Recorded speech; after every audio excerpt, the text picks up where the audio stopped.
Hello and welcome to another episode of daxsdeviants.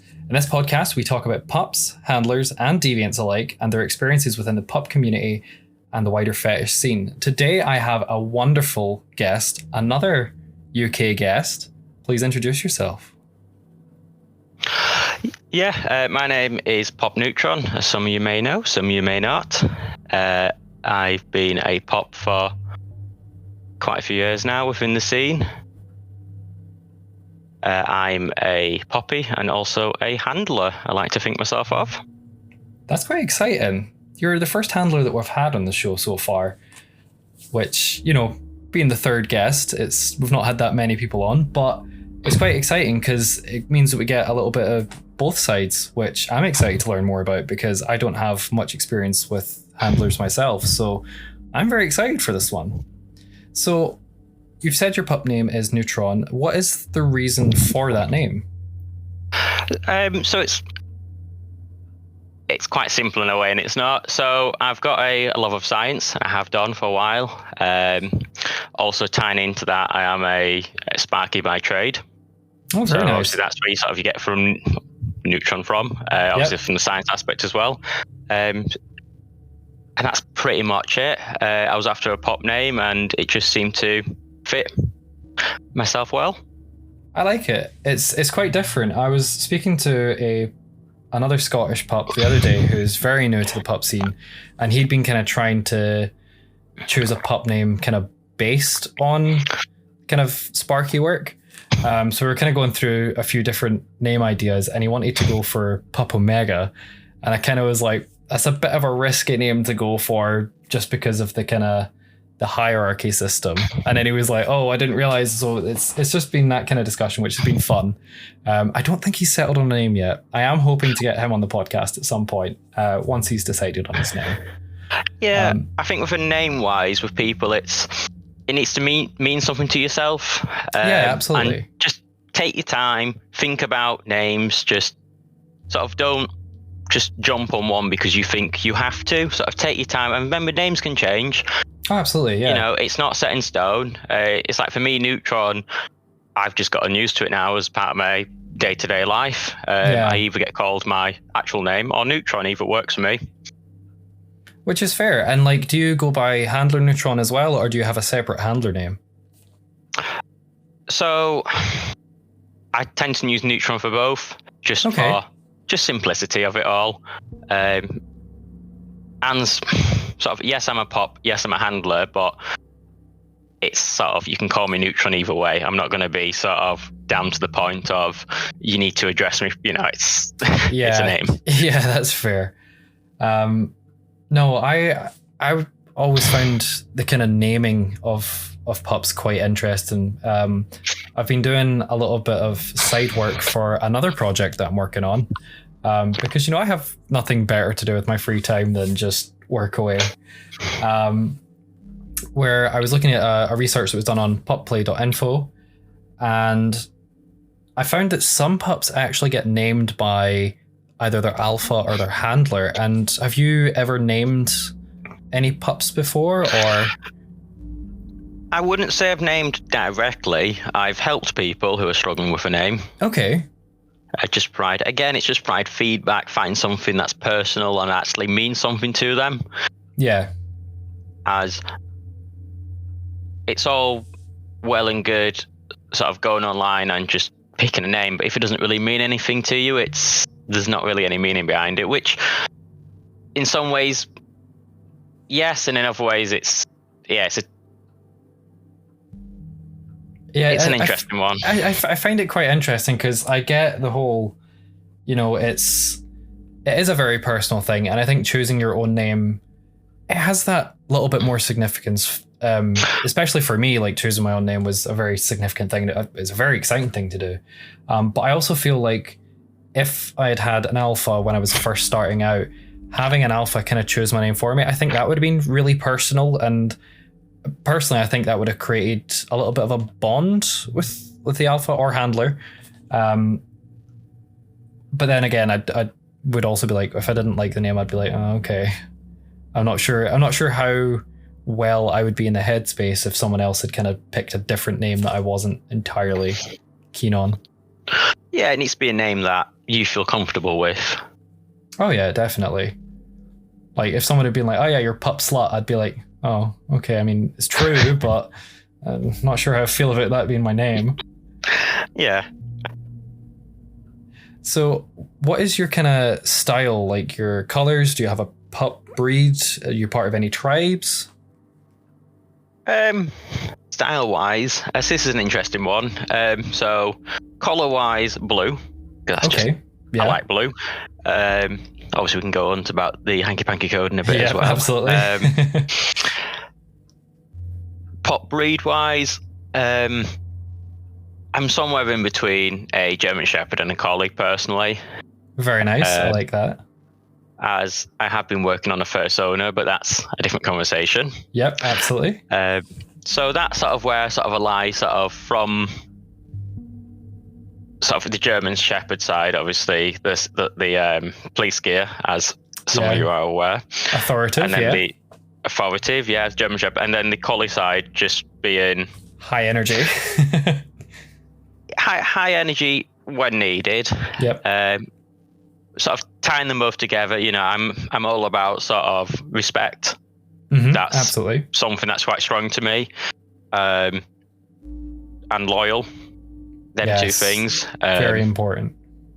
Definitely is within sort of any part of life, but especially even more so within a community such as this, where a lot of it's based on respect. Yeah. Respect, and especially the hierarchy system. I guess for yourself as a handler, you're kind of looking for your pups to be quite loyal and respect you, obviously. And I guess for that, you kind of need to be a role model. Oh, 100%. However, what people forget is, yes, I may be a role model, but it's a two-way street. You know, you have to respect me, but in the same way, it doesn't matter where you sit in the hierarchy, I also have to respect you. Absolutely. Yeah. No, I fully agree with that. As something I've learned over the years, without getting too in-depth to it, there's a lot of hierarchy situations where it's very unbalanced.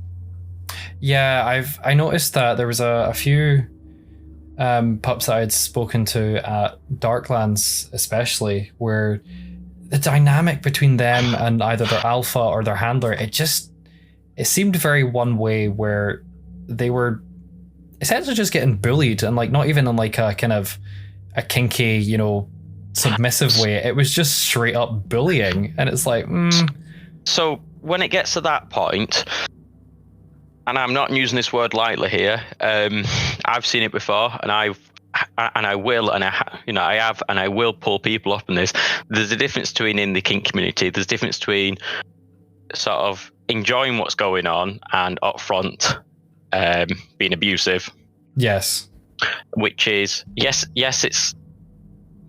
certain things can sort of sit in the fence, but at the end of the line, at the end of the day, you have to draw a line between what is, you know, are both parties enjoying this, or is one party enjoying it and the other one's not? At that point, it's abuse. Yes. No, which I 100% agree with you there. Which sort of dipping my toe in here a bit, as one might say. This is where a lot of people don't know this, because I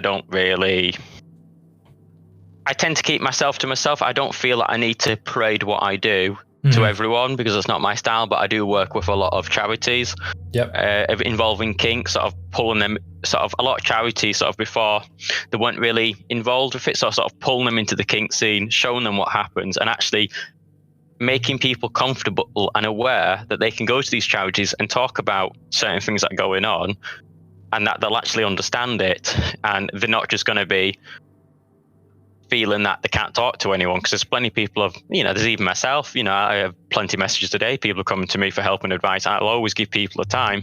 Yeah. As long as they're willing fantastic. To. Yeah, as long as they're willing to listen to me. They don't necessarily have to take my advice on board, but, you know, if they come to me, I'll always help anyone. Yeah. No, which is fantastic. And is that kind of tied into what got you into being a pup or handler? Or both, sorry. The kind of wanting to help others, or what was it that made you join the community? So a lot of people, it's sort of rewinding the clock to many years ago. So how I got into pop play, I had a keen interest in it for a while in the kink scene, and then I sort of jumped in at the deep end. I knew near enough no one within the kink scene when I first started out. And I don't mean sort of like, like some pops start out now, they know a few people. I knew no one. I was a fresh face. Nobody knew me. Yeah, I feel that. And to be quite frank with you, I was in some ways horrified the way that I was treated when I first started out. Oh, that's not good. And from that point, I took what would happen to me and I basically said, I don't want anyone else to experience what I've been through. So I actively engage with people at events. If you talk to a lot of people, I'm normally if people are at an event for the first time, I end up introducing myself. Yes. If I see someone standing in the corner, I will go up to them. I will talk to them. If they're feeling nervous, I'll support them. If they want to just sit there in the corner and observe, that's fine. I will leave them be. But if they want to, let's say, try and be social, so that sounded a bit patronizing there. If they want to be social, I will. I understand what you're saying, though. Yeah, I will drag them over as long as they feel comfortable with it and introduce them to some people I know, or not necessarily people I know, as I have the ability to talk to anyone. Yeah. Which that doesn't happen overnight, and a lot of people there's a misunderstanding.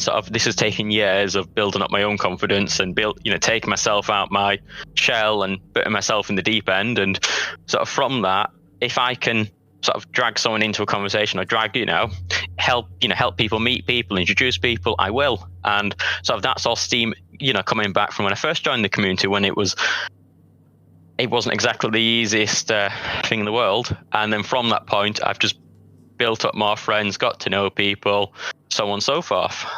No, which is fantastic. I mean, it's kind of a similar situation for myself, actually, because from my point back in 2019, I was back living with my parents, and the town that I'm from, the gay scene is pretty much non-existent. You get the occasional grinder profile 2 kilometers away, 5 kilometers away, but the city's a little bit further. And kink-wise, the only kinky person in my town is basically me, which is annoying. There was another pup who's moved to Manchester, which I'm very sad about. I will be interviewing him at some point when he's actually got some free time. But yeah, I kind of I knew Latex 101 was in the town over, so I had went to them about getting my own latex. I'd been really interested about it, got it made to measure, loved my first suit. I don't wear it as often anymore, which is kind of sad. But after that, I then found out about Darklands and decided, you know what, fuck it. I'll just go to this huge event. I hadn't even been to like Hard On, still not been to Manchester or anything like that.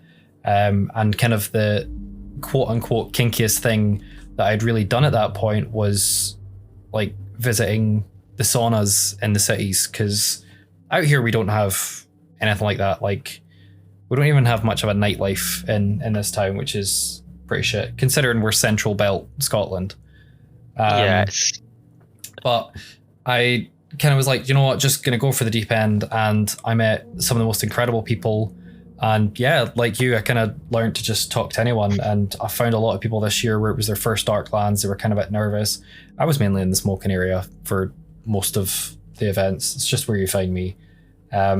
And just talking to new people, kind of being like, oh, don't go into Darklands with too much expectation of like having sex, or you're going to do this, that, and the next thing. Like, just keep an open mind for it, because, it tends not to live up to your expectations if you have high expectations. Like, if you think you're going to go and it's just going to be sex left, right, and center, you're going to be kind of disappointed from how social it is. Like. And it was really good this year, especially because with the kind of health issues that have been going on, which are getting mended, I was kind of hoping they would have been sorted by Darklands, but such is life.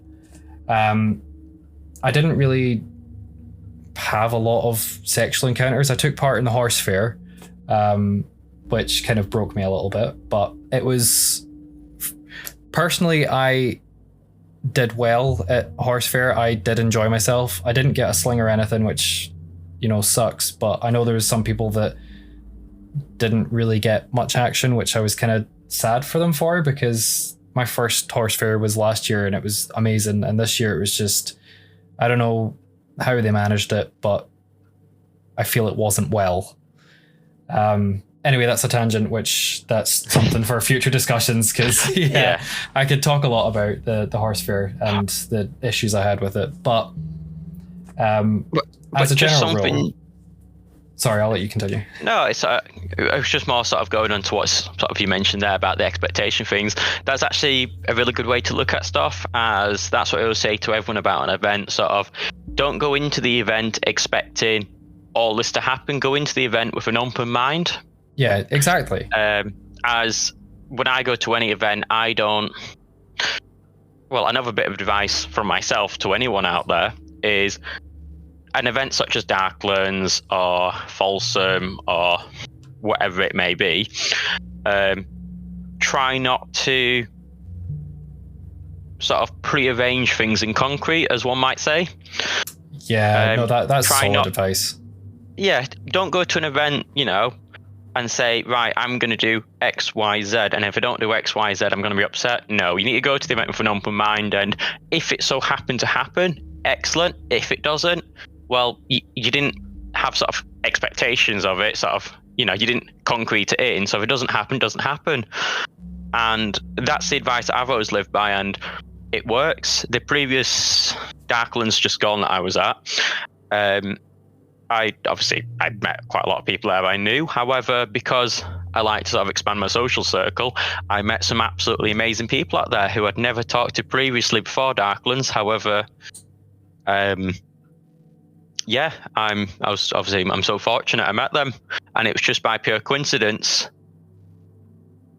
Yeah, because I think I bumped into you briefly on, that would have been the Thursday, I think. Yeah, I am somewhat of a busy boy, as one might say. Oh, honestly, I feel you there. Because I was quite unlucky, because I woke up on the Friday and I was feeling a bit ugh. And then I got this stomach bug, which I was like, fuck. So yeah, I ended up getting nursed back to health by my Dutch mum, who is a wonderful, wonderful woman. The Dutch version of Drew Barrymore is the best way to describe her. She is, one, gorgeous, and B, just absolutely brilliant. That's good of her. Her husband is a pup, and he's part of the Pup Belgium pack. And yeah, I just think it's a brilliant relationship dynamic. But yeah, it was kind of sucked, because then I went to the day festival on the Saturday, which I did quite a lot there. I got my ribs tattooed, which was featured on the Cube Tattoo. Anyone visiting Barcelona, check out Cube Tattoo. They are an amazing bunch of guys. They're all gorgeous. They're all amazing tattoo artists and piercing guys.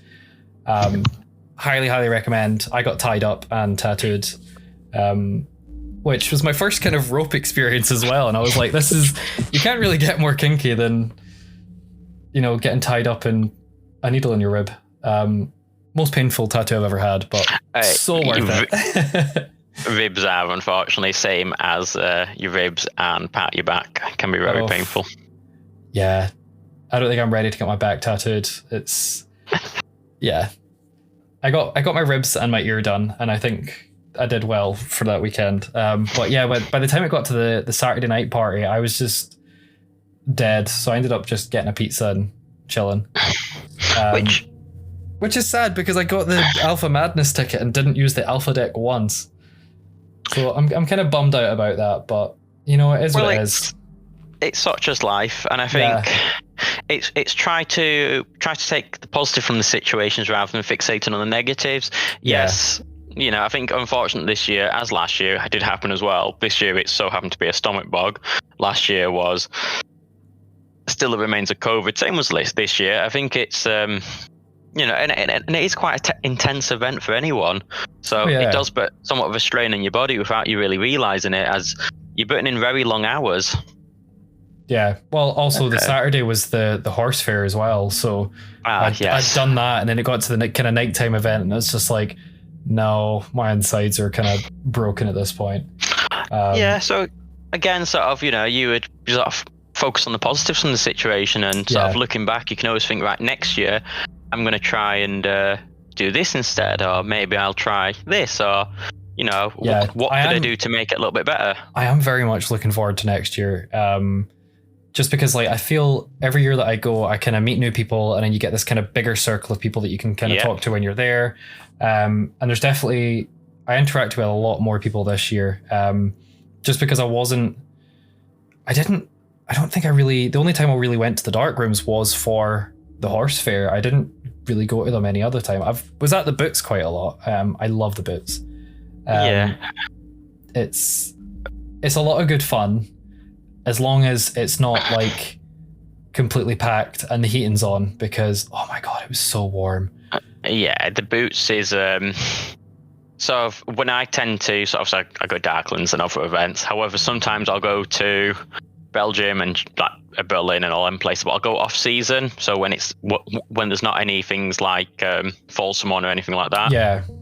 Because you have just more the locals, which I tend to prefer because it's slightly quieter. It's easier to talk to people, and it's not as since it's quieter, it's not as absolutely ram-packed. Yeah, no, absolutely. Which I found this year in the boots, like over years, it was sort of shoulder to shoulder. And it does make comfortable. It's not comfortable, and it does sort of psychologically, it does make it harder to play with people, as there is just so much going on around you. God, yeah. And it's but yeah, it's just one of those where it's nice because then there is technically more people to kind of socialize and interact with, but there's no space to actually move. And exactly, I think it takes the Sunday it takes 10 night minutes to go downstairs. Oh god, yeah. The Sunday they decided that they were going to let the guys smoke cigars and that up on the third floor, which you kind of walked up and it was like all the heat's rising. You've then got just lungfuls of smoke, and I was just like, I just got new latex that I was wearing, and it's like, it is very snug. And just having the kind of pressure pushing in on me and all the heat, I was just like, nah, this. So I ended up in the kind of the basement and just chilled there for a little while with some of the Irish pups. I ended up in the basement quite a bit. Yeah, I don't blame you, honestly. Because I was just hiding down there. But yeah. Okay, I officially lost track of where I am now. Okay, so what does being a pup and a handler mean for you? Which I know this is a very open question, so if you need a few minutes to think about it, that's absolutely fine. I can kind of... Yeah, I'll start with pup then. So for me, being a pup, it's been able to... In some ways, it's a different side to me. It's a side that I can sort of relax into, in a sense. Okay. As sort of... Pup play is a form of escapism. Yes, absolutely. So a lot of people use it as a form of escapism. So sort of they can separate their professional life to pup. So obviously for me, I've got my professional life, which stays very separate, and then I've got Neutron, who is sort of there is a crossover. However, it's two very different things for me. So being a pup, it's a form of escapism. So I can go into a nice relaxed headspace and just be dog. As simple as that. For me, that works. As a pup, and there's a lot of people know, head stretches, just give me stretches, and I'm happy as Lavi.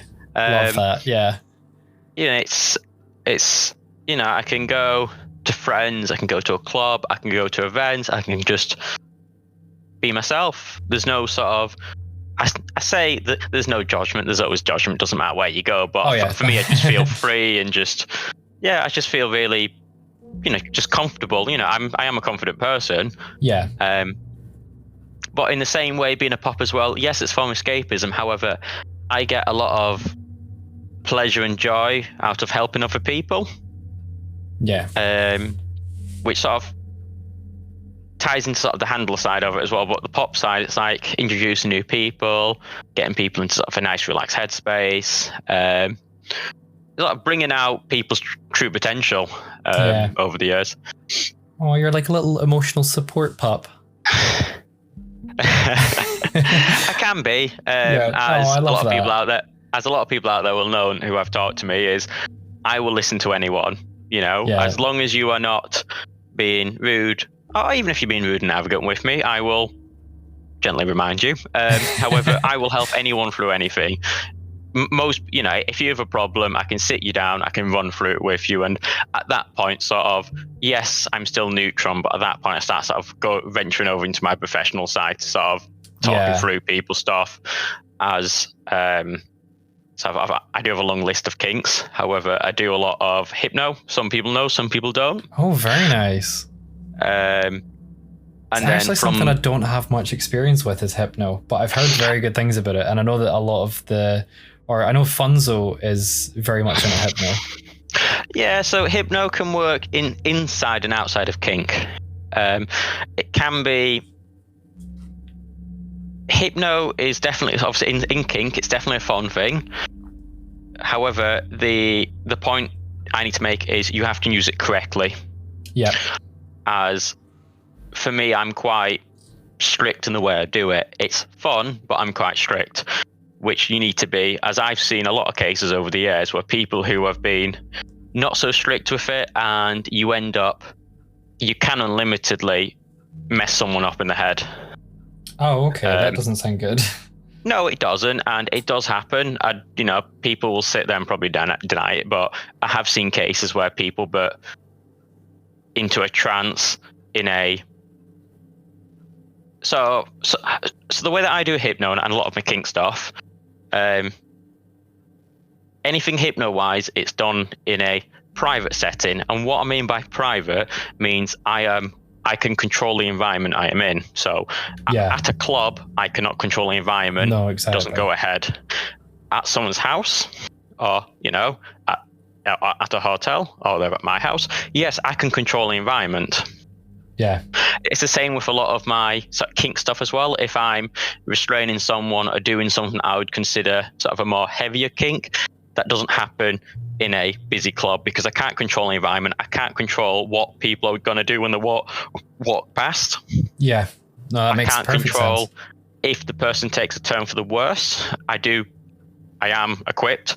However, in a club, it's a little bit harder to, it's that harder. Yeah. However, that's the way that I work. Some people like it, some people don't. That's personal preference, but that's the way that I do it. Especially with hypno, as in a club, you don't really get. Yes, I do very gentle bits of it, but anything extreme, you have that much stuff going on in the club, you can't really get someone into a good, nice, deep headspace, nice and relaxed, and whatever headspace they want to go down. But moving away from sort of kink, the hypno side of it as well, a lot of it is people are struggling with stuff as they're going through life and stuff like that. I'll happily talk to people over the phone. I don't mind that. It's no qualms on me. Yeah. It's the same with, as I said before, like some of the charities I've worked with, sort of being able to get people to actually sort of signpost to them. Yeah. Sort of with that, it's been able to sort of talk to people and actually let them work out what's going on in their head, why they're feeling like that, and so on and so forth. Which then also ties back to the hypno, obviously, if I'm doing, as I've had scenes before. So before I do any hypno, I actually talk to the person first. I don't just dive into it. I talk to the person. So the better I get to know you, the better the scene is. Yeah, no, that makes perfect sense. Yep. Because I know sort of, I can talk to you, I can work out triggers, I can work out stuff to avoid.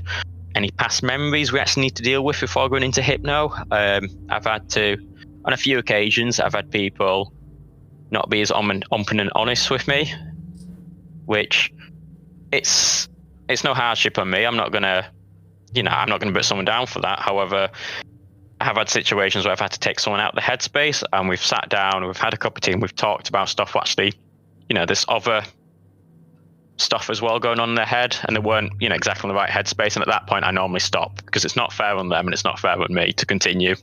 Yeah. Does it really badly affect the session going on, or? So no. So if you were to continue it, it would badly affect the session. It would eventually. They wouldn't feel fully relaxed because it's on the back of their mind. Yeah. Okay.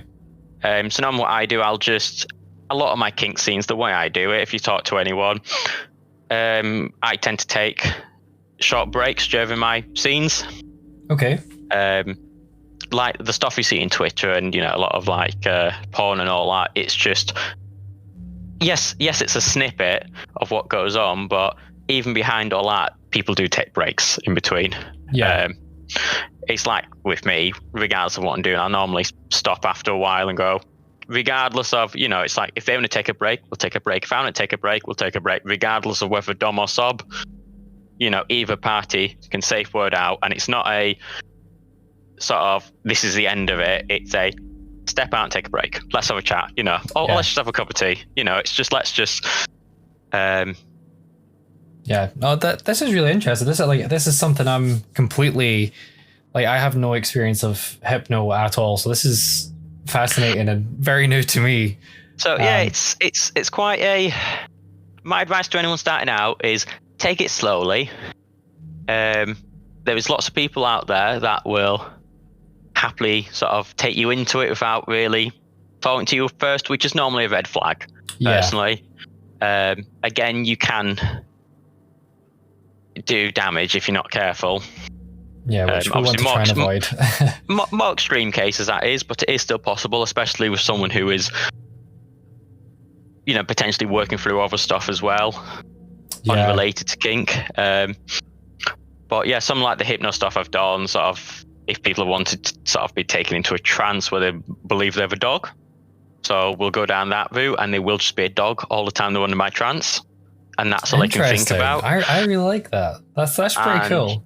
Obviously, I'll take them into a nice deep headspace. Work into that, continue the headspace, and at the end of it, I'll slowly take them out of the headspace, and then take them out of the headspace. Then we'll go down. Obviously, we'll sit down, have a break, let them decompress from the session, because you have to decompress from it. You can't just click your fingers. It's not like on TV. Yeah. Decompress, and a lot of the time, so the feedback I get is, they get really good buzz off it. They really enjoyed it. However, they find it quite hard to explain sort of what was going on, because they weren't really, how would you say, they weren't lucid. Yeah, that's the word. They were sort of in like a lucid sort of dream in a sense. However, it was this is, without trying to go on too much tangent here, this is sort of going back to sort of the human brain. There was so much more we can do with it than we actually realize. Yeah, no, definitely. It sounds like something I definitely want to try. Would you kind of compare it to almost the spiritual side of like doing a seance, where if you're not careful, you can like summon bad energy, as it were? I'm not much of a spiritual person, to be honest with you.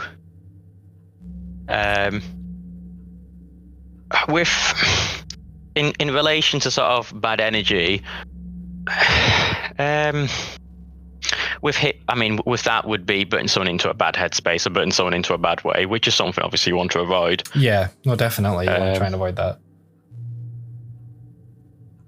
I'm not too sure sort of the spiritual side of it, because it's not really my area, unfortunately. Oh, unfortunately, I was raised very Christian, and kind of deviated from the path, as it were, quite a few years ago now. So I'm open to the spiritualist ideas. I'm very open, and what you want to believe, you can believe. Yeah, exactly. Personally, I do think there is something more than just blank death at the end of it, where your consciousness is just snapped out of existence forever. I do believe that it kind of lives on a little bit longer, and I'm very into my paranormal programs at the minute. And just kind of seeing how they mess up, and the one I've been watching at the moment is Paranormal Lockdown. It's fantastic. Yeah. The cameraman got bit by a ghost, and I was just like, hey yo, he's got fucking tooth marks on him. No, it's one of these things where some of it's very believable, and some of it you're just like, that's fucking made up. Yeah, but that's the beauty of sort of, this is sort of moving away from kink, but this is the beauty of being human at the end of the day. We all have views and opinions, and there's how'd you say, so I can't remember the phrase I was going to use there. It's sort of, there's no wrong answer in a sense. Yeah, no, absolutely. You know? Like, everyone has their own interpretation of life. If everyone was the same, it would be completely boring. Oh, it would be boring. Everyone has their own interpretation, their own views and opinions, which I think is great. Yeah. And in the same way, like, I may believe something that you don't, but that doesn't make you wrong or me wrong. No, exactly. That's just our views, opinions, and beliefs. Yeah, because if everybody believed in the same stuff and liked all the same stuff, we wouldn't have the kind of kink communities or anything, because everything would be classed as vanilla. Well, if everyone did think the same, we wouldn't be human at the end of the day. We would just be robots. We would be Borg, which ties back to Star Trek. Anyway. Can you tell me about a particular moment or memory that encapsulates how you feel when you're in the pup or handler headspace?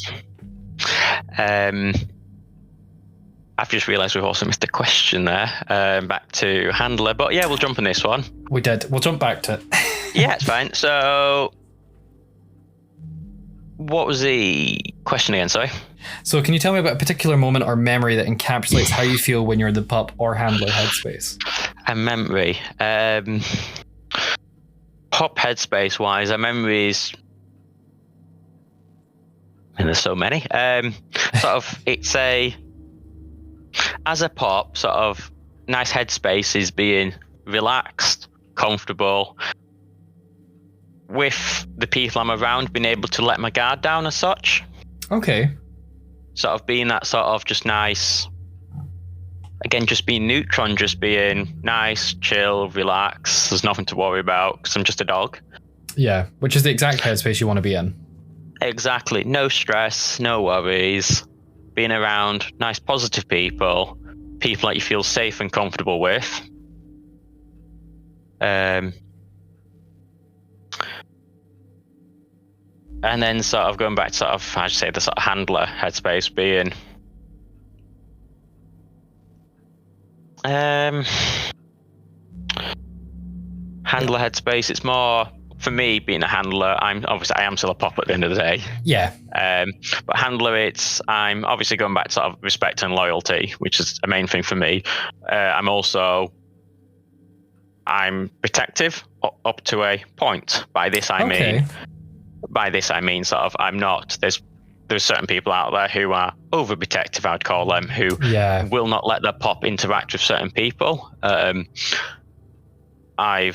Since I've been around a while, I've dealt with these people quite a bit and trying to educate them that at the end of the day, regardless of the kink scene, this is still a person, you know? Yeah, no, absolutely. And even as a pup, obviously handlers may find this hard to hear, is sometimes pups have to make mistakes to learn. And this is not me being sort of malicious or anything like that. This is me being truthful here. In the same way as me as a handler, you know, you have to make the mistakes to learn. You can't, it's perfectly natural. Yeah, because you're not going to learn if you succeed every time. Well, if you succeed every time, you're not learning, you're probably doing something wrong. As I've had in certain cases, I've had other handlers trying to tell me what to do, and it's like, no. I've had certain handlers telling their pups certain things, which is complete nonsense. I wouldn't say unfortunate, because I do enjoy helping people. I've helped quite a few people over the years to leave certain packs they were in, as I identified them as abusive straight away, what was going on.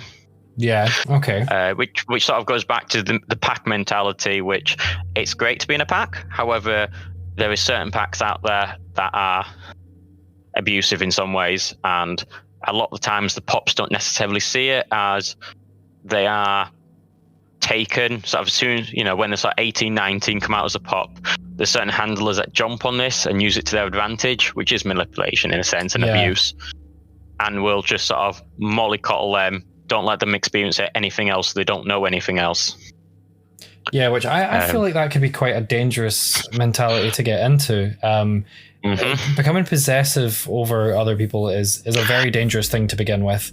It's a very big red. Yeah. It's a very big red flag for a relationship, and I feel like in the kink community, these relationships between pups, alphas, and pups and handlers, I feel like these relationships are kind of intimate in a different way, and I feel like being possessive over these ones is a little bit more dangerous. So it's actually a really good point you've made there about the relationship things, as there's a lot of emotions that are drawn in, and there is a lot of confusion within sort of the kink scene as well. Obviously, this is me speaking quite broadly here. Yeah. As I've seen it quite a few times before where pops go into a pack, whether it be miscommunication or whatever it may be, where let's say the handler gets very fond of one certain pop, which, it's all well and good. However, sometimes it takes over the entire pack, and then you end up just in a really awkward situation of the pop's probably more like a partner, like a boyfriend, or you end up with like a one-way street situation where the pop believes the handler's their boyfriend, but the handler doesn't believe, and this is where it gets very complicated. And unfortunately, I've seen a lot of packs just break down because of this, because there's so much miscommunication, or there's a lot of sort of two pops sort of relationship wise, and it all gets very messy, unfortunately, if there's no communication. Yeah, it's something I definitely want to kind of investigate further, because I feel like the relationship between pup, alpha, pup, handler is something a little bit more intricate. And it definitely is. There needs to be, I'm not going to say there's going to, needs to be like a strict diagram, but there needs to be. Exactly. Like, the thing that I always say with people is communication is key. Even if it's stuff you don't want to talk about, you have to talk about it. You cannot dance around certain questions. If you start dancing around certain questions, which there is, so I've gone without sort of going down this avenue in this podcast, as I've had to advise and educate people on certain things, sort of not relating to kink, but more sort of having sex, sort of more unprotected. I've had to sort of educate people who have been fed misinformation by the handler about things, which I think is quite a shame. Yep.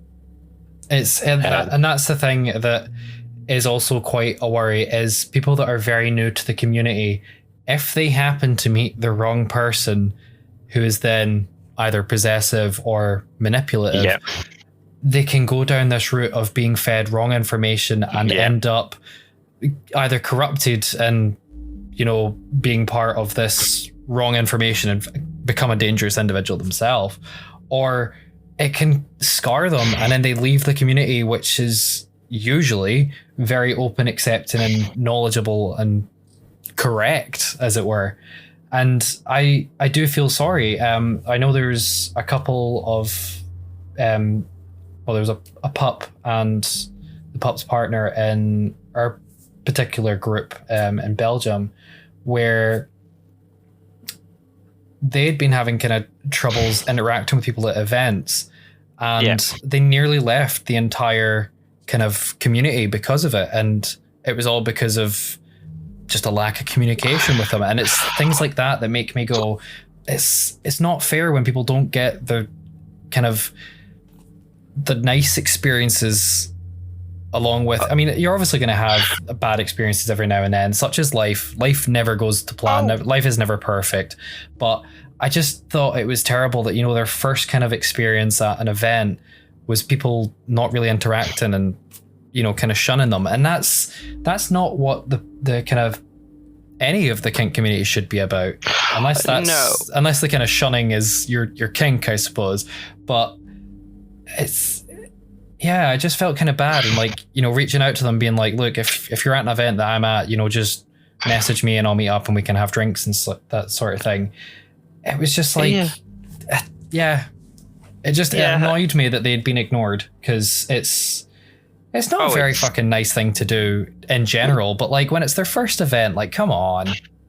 Yeah, it's unfortunately just the nature of certain people. It's like I said before, if I see anyone at an event who is perhaps standing by themselves, or I mean anyone in general, but I do sort of anyone who's looking a bit lonely, I'll go up to them, I'll approach them, I'll try and pull them into sort of what's going on in the room, whether they're, if they don't want it, I'll leave them be. I have to respect that. Oh, absolutely.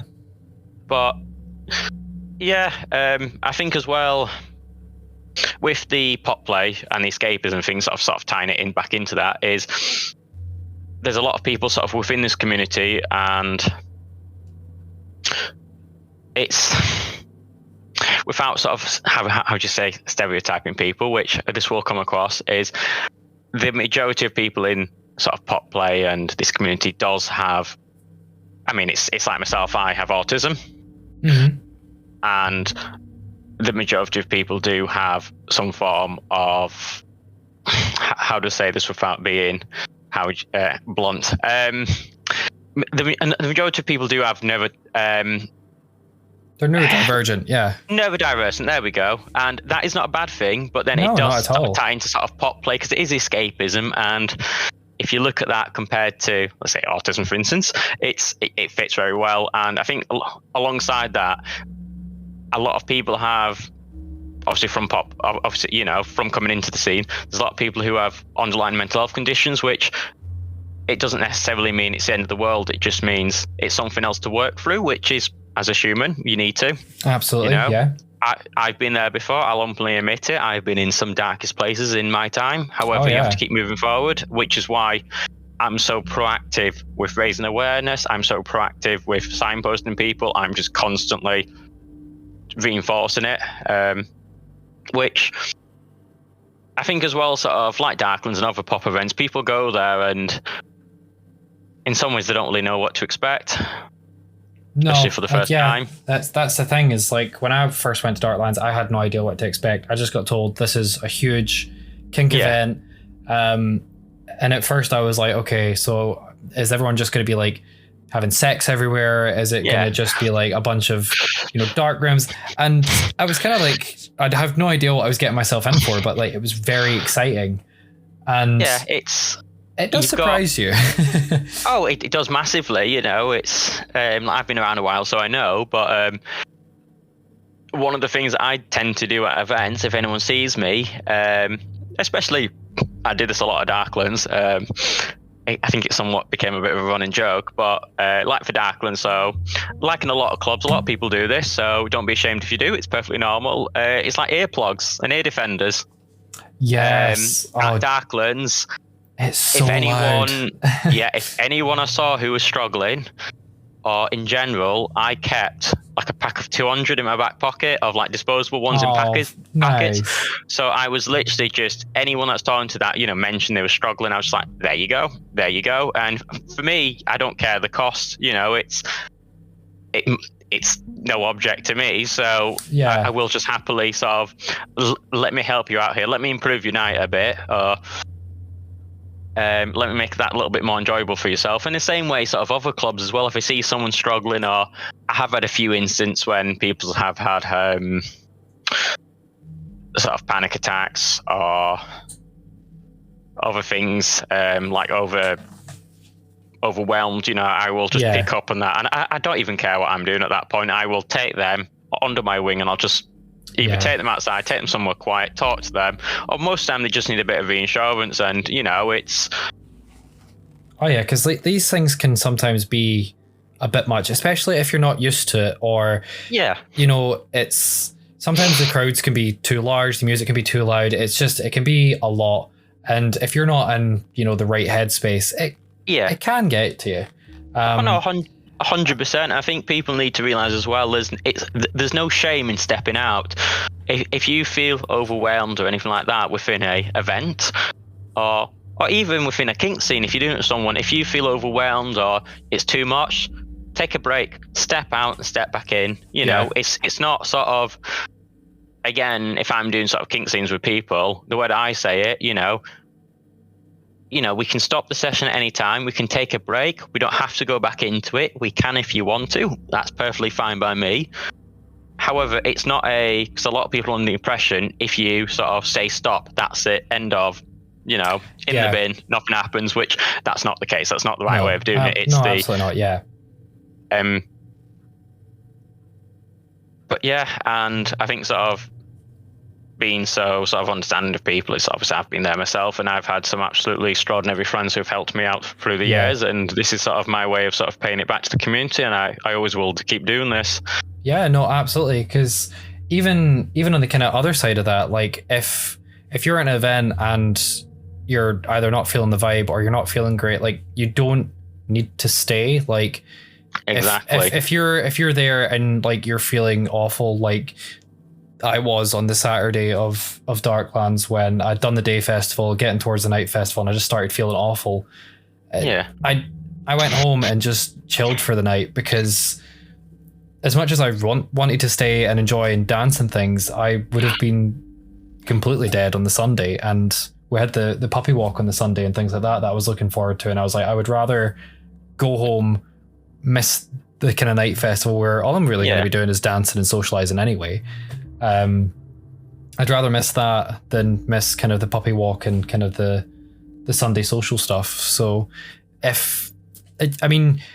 realistically, I didn't miss out on much. I missed out on probably a few conversations with people, which, I can still speak to them because I have contact with a lot of people now. But I think the first year I tried to do way too much, because it was like, this is my first big event, this is, I want to do this, I want to do that. And, the more I learned, I would like looking at this guy, I printed out the kind of guide, so much ink. And like I was going through it being like, oh, I need to do this and I need to do this and I need to do this. And yeah, it was a mess, because I was trying to do way too much, and it's not good for you. No, it's not. And the first time at an event, truth be told, I think a lot of people do that. They get sort of giddy and want to do it all, which is, for your first event, sort of, if you're relatively new to the scene, you will do it no matter what anyone tell you. Yeah. And it's always the time, sort of, your first event going somewhere, it might not be brilliant because you're trying to do everything at once. So a lot of people, some people get bit off by that and won't return to an event, when in actual fact, as long as it didn't go like horrifically wrong, just return to the event, try it again, but do it a different way. My understanding of life is, if option A doesn't work, try option B. Don't keep trying option A and option A. Just try something else, and sort of learn from yourself. So I'm not going to say learn from your mistakes, learn from yourselves what works, what doesn't work, what you enjoy, what you don't like, which is sort of in kink in general. You can make kink whatever you want to it, and it's try what you want, it's, and sort of trying things with different people, you'll always have a slightly different outcome. Yeah, definitely. Like even just having hookups with people, everyone's different. Everyone has their own favorite position, everyone has their own kind of stroke style, if that makes sense. So different vibe as well. Yeah, like everyone has their own kind of unique way of doing things. So just sit back and enjoy the ride. No, exactly. Is the best way that I can kind of describe that. No, and something else I'll just sort of flip back to that I was going to mention before. I totally forgot. Obviously mentioned before, obviously I enjoy helping people. I do. I'm not sure if you probably saw me at Darklands. Yes. I do tend to bring my DSLR everywhere. Okay. So yes, you did, because I brought mine and then my Alpha left it at the boots. I got it back. It's fine. It's just I didn't get to do I didn't get to do the photography that I wanted, because I meant to go and pick it up on the Friday, and then I wasn't leaving anywhere on the Friday, so I was like, well, it's just staying there, and I didn't end up going to the boots until the Sunday. So yeah, it's my own fault. Well, this applies to you and anyone else listening. If you do want a picture, just come find me. I'm not that scary, and it's, for me, I get enjoyment taking pictures. Like, yes, it's my own time, because obviously I have to edit them and all that, but I get the enjoyment of seeing people happy. That's the main thing about it. Yeah, that's me. Sort of, I get a thrill out of it because I see someone happy. I give someone something they can remember it by, They're happy, I'm happy, win-win, happy days. Which is it's always a bonus. Yeah, and I just enjoy it. Yeah, no, and that's the main thing, is like it's something extra, but it's something that you also enjoy, which you can't really go wrong with that. And that's like the podcast for me, is I love talking to people. I like to think I'm pretty approachable and easy to talk to, and I feel like I like hearing people's stories about how they've experienced life differently than I have. And that's why I kind of came up with the idea of the podcast of like hearing how people got into pup play, because I only really got into pup play kind of late 2021, start of 2022. And Dax only made his first appearance. When was that? That would have been Darklands last year. Like, I'd done some pup play with friends kind of behind closed doors sort of thing. And kind of after Darklands last year, I was like, okay, this is great being able to interact with, other pups and learning, how to do the pup handshake and things like that. It's been fantastic. Yeah. So have you ever had an accidental headspace switch in a normal situation? I feel like you've kind of got yours under control. So this goes out to everyone here. This doesn't happen overnight. You don't just say I'm going to be a pup and you're automatically at sort of, how would you say, without sort of big-heading myself, at my level. You don't sort of, this takes years, of working into it, finding what you like, what you don't like, all that stuff. Yes, I have actually, on a few occasions. And for saying I'm quite a confident person, so if it happens, I don't really hide it. I'm like, whatever, carry on. It's not the end of the world. I've plenty times I've barked at co-workers. How did they respond in that situation? Normally they just look at me a bit funny and we carry on. As a line of work I work in, your co-workers, you trust each other with your life, so yeah, that's fair. There's no sort of, of course you can have banter and all that, you can have an absolute laugh, but yeah, at the end of the day you have to laugh about things. 100%. See, my issue is that I wear my padlock everywhere, and I always get questioned about it, especially at work, which some of the people will be like, is that not really heavy? And they'll try and lift it up and they're like, what the fuck is that? I'm like, yeah, I think that's just, it's comfortable and I like the weight of it. Yeah, I've had at work on a few occasions people grab it, not realizing what it is. Yeah, I've had people kind of yank it and it's like, that is attached and it's not coming undone. It doesn't have a safety release. Please don't.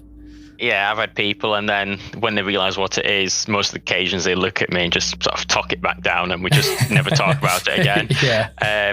Now, for me, I try and wear my collar as much as possible, but due to the work environment I'm in, I can't for safety reasons, as it is metal. Yeah. So, in the line of work that I do, I can't wear any kind of external clothing into the clean rooms. So the only thing external that goes into the clean rooms is my body and my underwear. Everything else is clean room garments. So I have to take off all jewelry. So I need to take out my piercings, need to take off my chain and things like that. And they have these big metal lockers that the minute I put my chain down, you just hear the clanking of metal on metal. And everyone's like, the fuck is that? And I'm like, oh, sorry. So yeah, I feel you there. I don't like taking it off, and obviously I would give the keys to a key holder and just let them take it off, but because of the line of work I do, I need to take it off myself, which kind of sucks. It kind of defeats the purpose, but yeah. And since you mentioned key holder, that's a whole nother. Yeah, that's a whole nother branch. Yeah, that is definitely.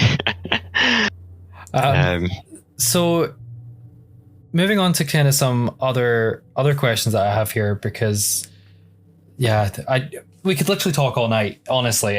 Yes, we could. It's been great. But like, do you stick to the hanky code, or do you just have blue as your favorite color? So I'm in and out of it. So blue is my favorite color. So everything I have is mostly blue. Okay. Because that's just me. Neutron is blue. Yep. Easy way to find me in a room as well. Just look for blue. Hanky code, I don't really stick to it as such. And I think going back years ago, well before my time and your time, it was, yes, the hanky code was more of a thing, and I think these days it's a lot more relaxed than what it was. Yeah, I feel like it's more of just a general idea at this point, where certain colors are still very much associated with, like yellow with water spores, brown with scat, that sort of thing. They're kind of hardcore, and like red with fisting. Those are kind of hard. The ones that have stuck around. Yeah. However, but what people need to understand is, if you like that color, go for it. You know? Yeah, 100%. Like, don't think that because your favorite color is, for instance, say your favorite color is brown, that if you get your gear to be brown, people are just going to instantly assume that, you're into scat. I mean, some people will, but some people will. The majority of the people won't. Yeah, some people will just be like, hey, cool colors. Because there is some really interesting color combinations that I've seen out there. I particularly like the kind of orange and blue combos. Orange is my favorite color, and I just like blue as well. I do need to get a new custom hood, but that's another story. And do you go for like a particular brand for your gear? Like, have you got? So, I mean, this is an interesting topic. As people who have been following me for a few years know full well that I'm not afraid to pull people up, including brand companies. Yeah, absolutely. I've no shame in it. I've had, I won't divulge too much, but I've had some very nasty comments and remarks by certain companies against me. Such as life. Such as life. So brand-wise, my advice is shop around.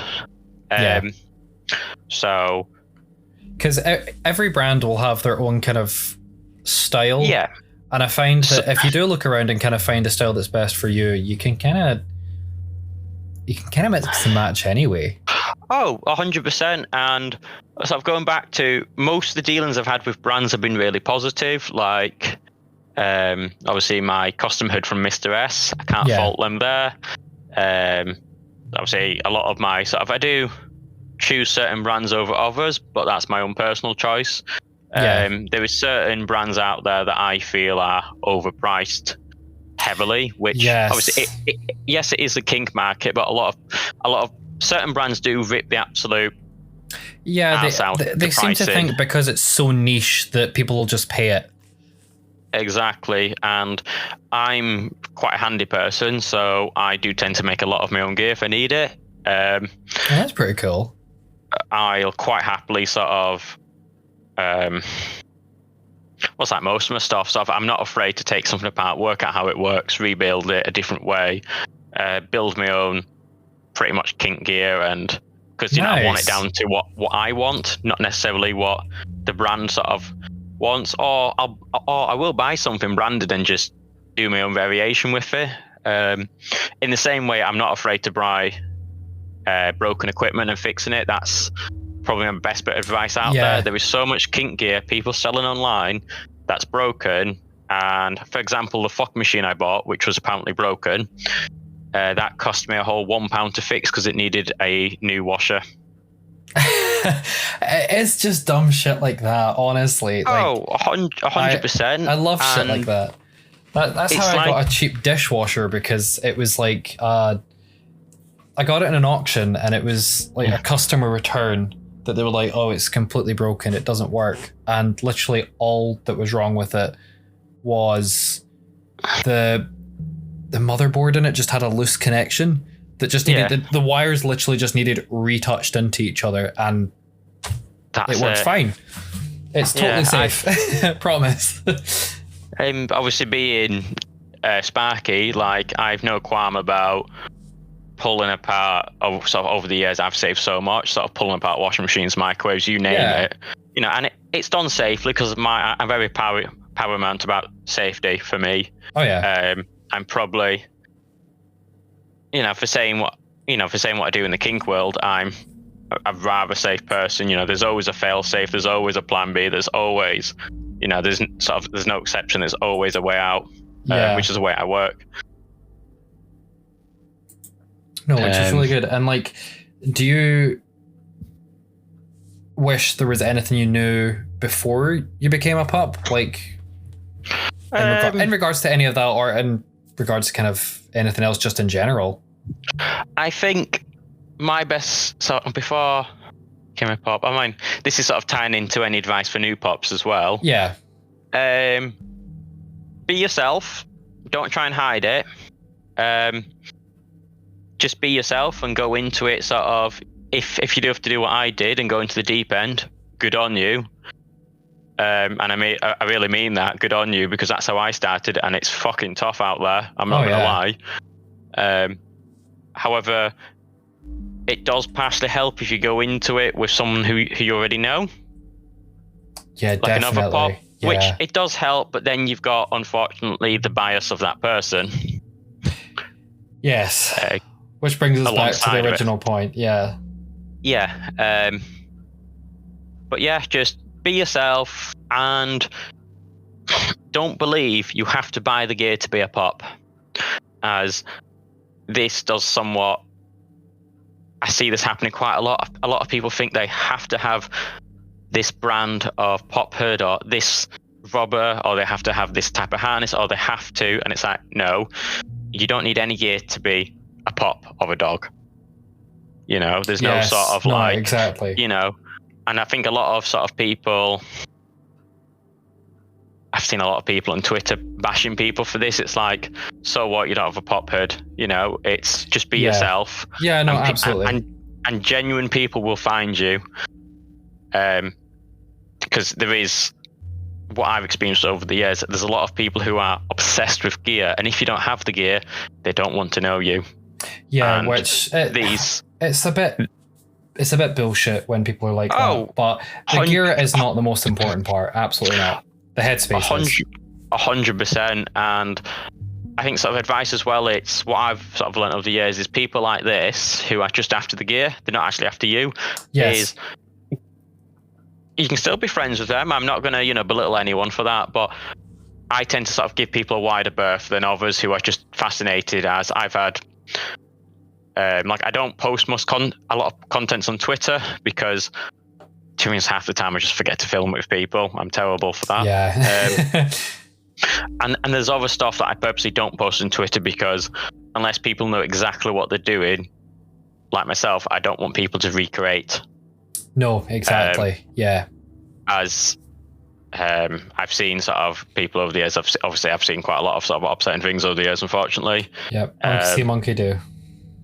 Exactly. Or monkey see, monkey do, but monkey does, but doesn't do it exactly, or doesn't have X, Y, and Z in place. Yep, and they don't have the kind of technical know-how. They're just they're just trying to replicate from a video, which is very hard to do because you don't know.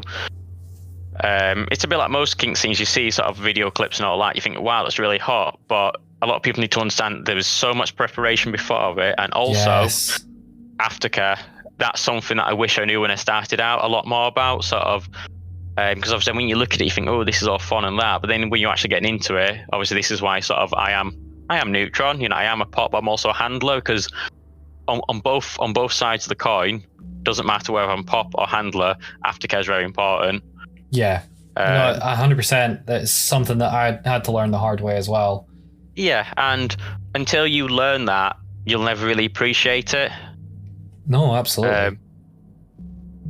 How important it is, and sort of that does tie back to your own mental health as well. Yeah, no, definitely. Because if you focus on kind of just the act itself or the kind of kink itself, and you don't kind of look after yourself before and after it can fuck you up. Like, because you can either damage yourself or you can kind of get into the wrong headspace with things, and that can cause more damage, in my opinion. No, 100%. I've had people over the years who are, I will happily take someone under my wing, whether they just want to see what I do, come along with me, or they want to be in a scene. Yeah. However, I've had over the years sort of people who have had a bad experience with one person and they'll never want to try something again, but I say they never want to try it again. When we've talked before, they've mentioned all these things and I've explained to them, look, that person didn't do it right. And half the time they say, okay, let's try it. So I'll going slowly with them. We'll take it nice and slow, their speed. Even if I'm Dom, there's a lot of misconception about that, you know, with Dom and Sob with people. It's even though I'm Dom, I'm still after your best interests. You know? Just because you're being dominant doesn't mean that you're gonna like you get final say sort of thing. Because if somebody's not comfortable, then they're not comfortable. You're obviously gonna stop and let them. Exactly. And the way that I work with sort of Dom and Sob is it's a two-way street. Respect goes both ways. Absolutely. You know, if the Sob needs to stop or take a break, sure. However, if the Dom needs to stop or take a break, that works as well. It's not absolutely. A lot of people sort of seem to forget that. It's if I'm during a scene and if I'm doming someone, it's like, okay, let's take a break. A lot of people they don't really understand why. You know, when it explains to them, it's like, look, I need, you know, for my own self, I need to take a break out of this. And a lot of people do. And I think sort of when you get to that point, if you don't take a break, unfortunately, the scene tends to just slowly goes downhill very gradually, but it does start sloping off. Yeah, kind of, because then your own headspace starts to kind of degrade. It just becomes a bit of a task, and it's not fun. Yeah, when it becomes not fun, when it becomes not fun, it's just no. That's when it just gets to the point where you're like, this is a bad experience. Let's just move on from that and just Yeah, it's the same with sort of taking breaks. Like I've done it before where I've been submissive to someone where it's like, you know, it's like I'm very open, you know. I'm not one to sort of hide sort of what's going on in my head. You know, I'll tell people direct. And sometimes it's like, this isn't working. Can we perhaps try this? Mm-hmm. Which in some ways ties into, I've had a few scenes with people before as I've kept this quiet over the past few years. Obviously, people that know me will know exactly what's happened. But a few years ago, I wouldn't really we'll call it an accident for this case, but it wasn't an accident, unfortunately, where I was quite severely injured. Oh, that's not good. Through no fault of my own. Yeah. And from that, it does make it a slightly harder to play with people as such, as if I'm submissive, I've had some absolute great DOMs. I can't deny that. They've been absolutely wonderful with me and they've listened to me as well, which I'm so thankful of that. For me, it's certain positions that if I get in certain positions, I can only hold that position for so long before I need to move. Yep. No, I fully understand that. And for the DOMs I've played with, I can't fault them. They've been great with me. They've rejigged me around a bit. They've listened to me. We've taken breaks. Excellent. But there's other DOMs as well that when I explain this to them, they're just not interested because that's not what they want. And that's nothing sort of against them. That's just because they just genuinely don't. That's not for them. You know, they don't want. Yeah. Which again, sort of for me, that's another red flag as well. As you know, some people may not see that as a red flag. But for me, if a DOM's not going to be accommodating in any sort of way, that just is a red flag for me. I just won't entertain that because that tells me if they won't entertain that, what else will they not entertain? Yeah, which is when things can become a little bit dangerous. Yes, So getting to kind of your life as a pup or as a handler, is it just solely a sexual thing? Is it solely a social thing? Like, I feel after speaking to you for quite a bit now, I feel like it's a more of a social thing for you. So for me, it works both ways. And to put this bluntly, for me, as myself, a shag is a shag, you know? Yep, absolutely. That's all well and good. You know, if I want to go out just now and have a shag, fair enough, that's on me, you know? You know, I won't necessarily be Neutron. I'll just be, I'm having a shag. So for the pop handler thing, this is sort of going back to, yes, social, you know, definitely. However, sexual-wise, sort of tying it into sort of the pop headspace, that's a massive yes from me. Sort of, I love being sort of like, I can be submissive or dominant in a pop headspace. It's not, you know, it's not either A or B, it's both, or I can sort of tie them in together, as a lot of people know. For me, yes, it's more social at events, but sort of get me sort of one-on-one or in a private setting. and let's say we have set up a scene, then it is sexual in the same way as handler. But in both incidents, sorry, wrong word there. There we go. Our word. Instances. There we go.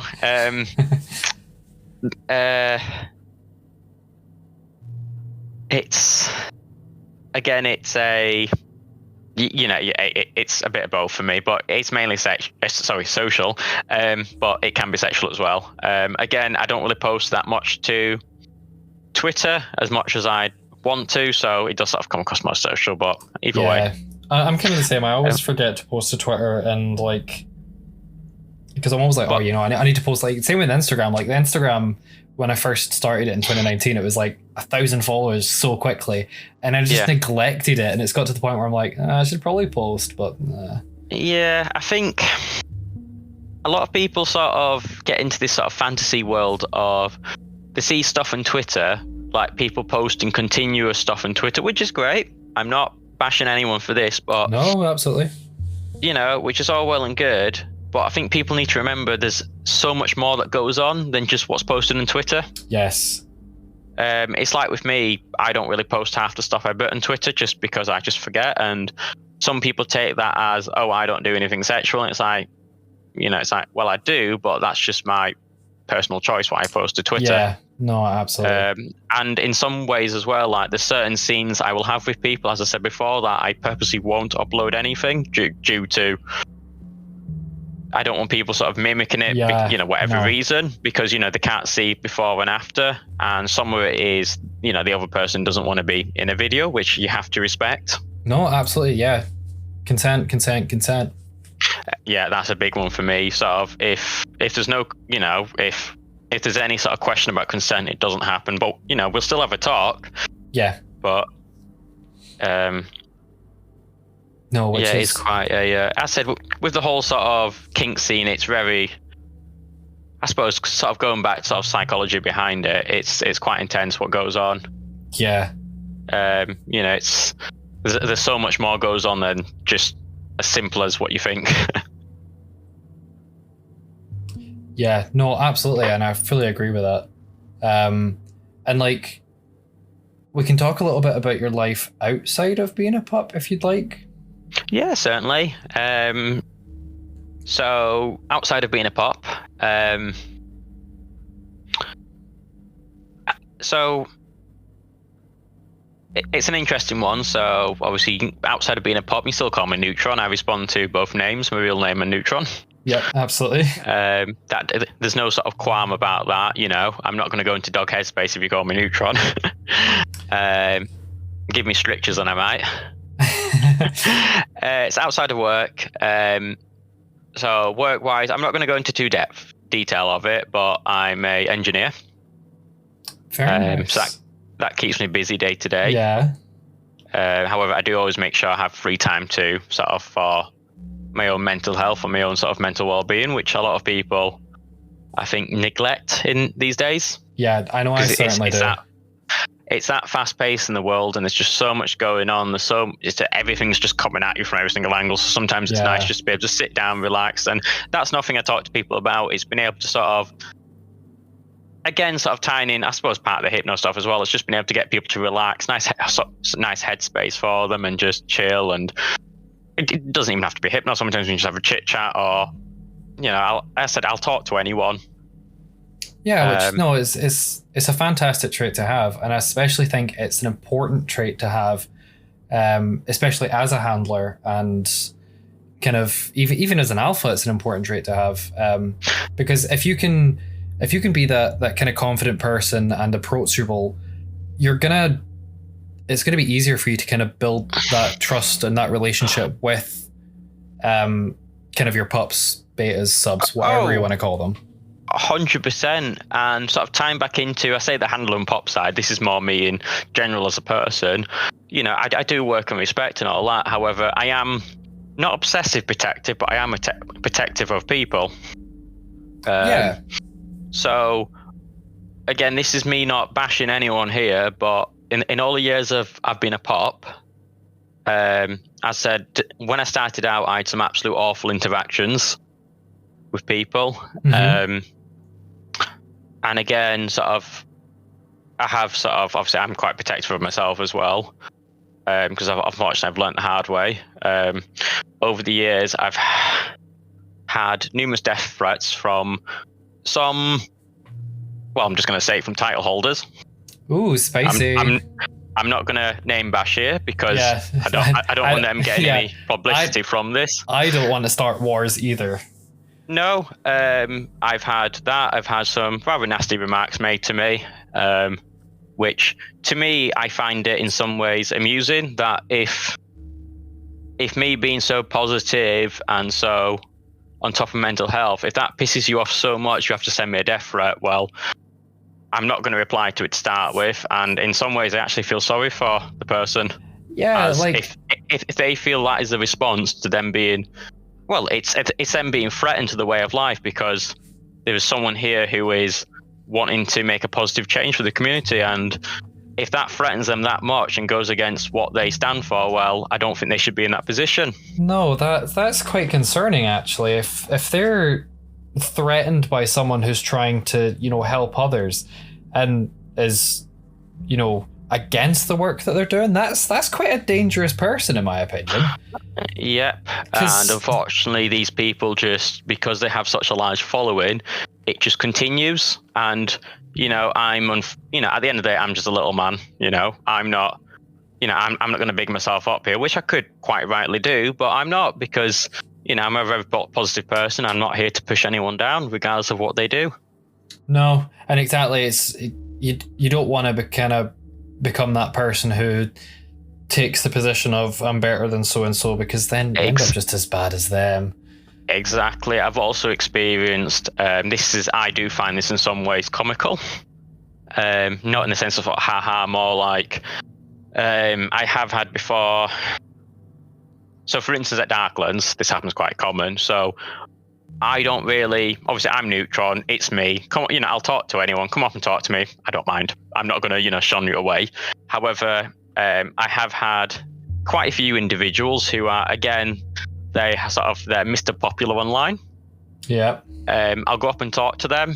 I will get quite blatantly ignored, quite rude to be frank, which I'll pull them up on it. Or normally I'll walk away, but sometimes I pull up on it. They get a bit funny with me. Mm-hmm. And then normally at Darklands, it was like a few hours later when they researched who I was, they came up to me really friendly because I had a high follow account, which at that point, you've already sort of given me shitty first impression. Yeah. So red flag. I'm not going to be rude to the person, and I'm still going to respect them. Even if they don't respect me, I'm still going to respect their view and opinion. Yeah. However, that doesn't necessarily mean I'm going to be friends with them. And this is sort of I found that quite hilarious in the sense of, as soon as I realized who I was, they were all over me. Yeah. And that just doesn't do anything for me. That's just like, you've showed your true colours to start with. Oh, why exactly. do I want to be friends with you? I'm still going to respect you. I'm not going to be untowards. However, that's not for me. And I think a lot of pops starting out, they do find that as well. I've had quite a lot of feedback from people sort of, on Twitter, like, they've messaged me and it's like, they've replied to me saying, I'm surprised you replied to me because you've got so many followers. And I'm like, followers doesn't mean shit to me. It really doesn't. It's more just about the community engagement. That's the main thing.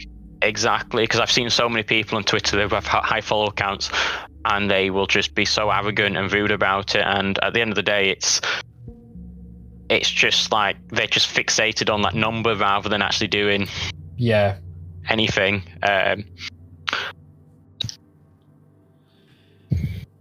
So I had a quick break. Jumping back into it. Yeah, certainly.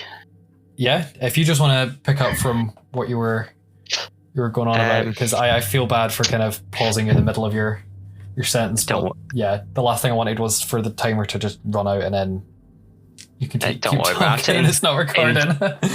In some ways, it's nice for a little break. As I've said before, sometimes it's good to split things up rather than trying to do it all in a one. Yeah. So I think we were going on about work and hobbies, and I remember.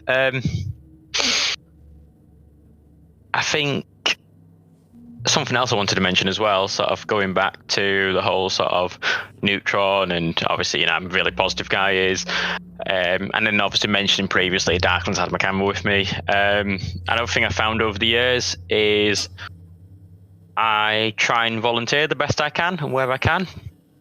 Yeah, absolutely. Obviously, I can only do so much these days, but I do help out quite a bit. Anyone who is around Manchester or goes to Manchester will have seen me this previous weekend. I do bits for Kennel Club. Yes. So you'll normally see me there at the start and at the end, normally with my camera, or again, normally floating about if anyone needs a hand. I am their photographer.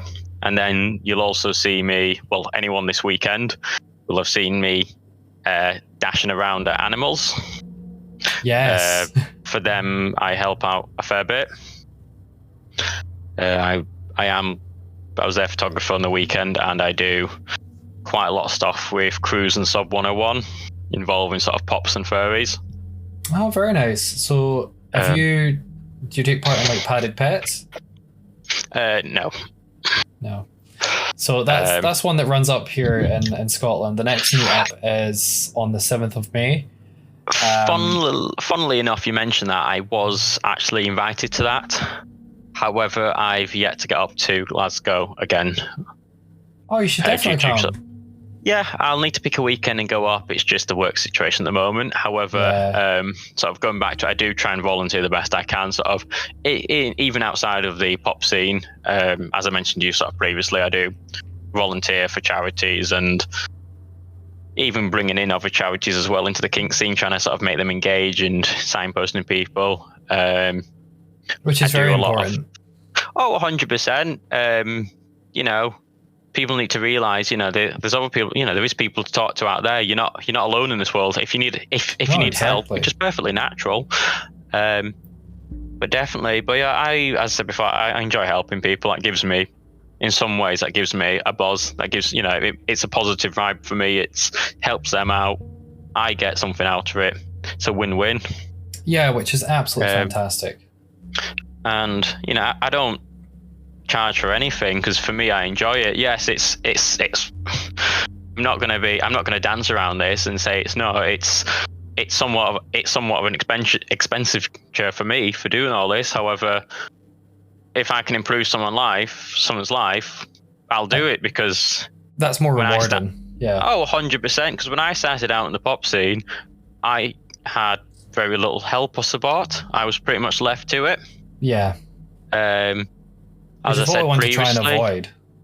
100%. And if I can sort of help someone out starting out in the scene, and if I can make sure they didn't go through what I go through, I've made a difference. It's the same with events. Like if I see someone struggling, sort of, yes, I am somewhat repeating myself here, but if I see someone struggling or someone not having a good time, or even like the animal's just gone, someone wanted to speak to me before they went to animals for the first time. So we had quite a few discussions. We had a chit chat what the event was like. You know, I would be in hand if they needed me, which they did, use me, which, you know, they was very grateful of, and I'm glad they did because it meant they had a better night. They were more confident in themselves.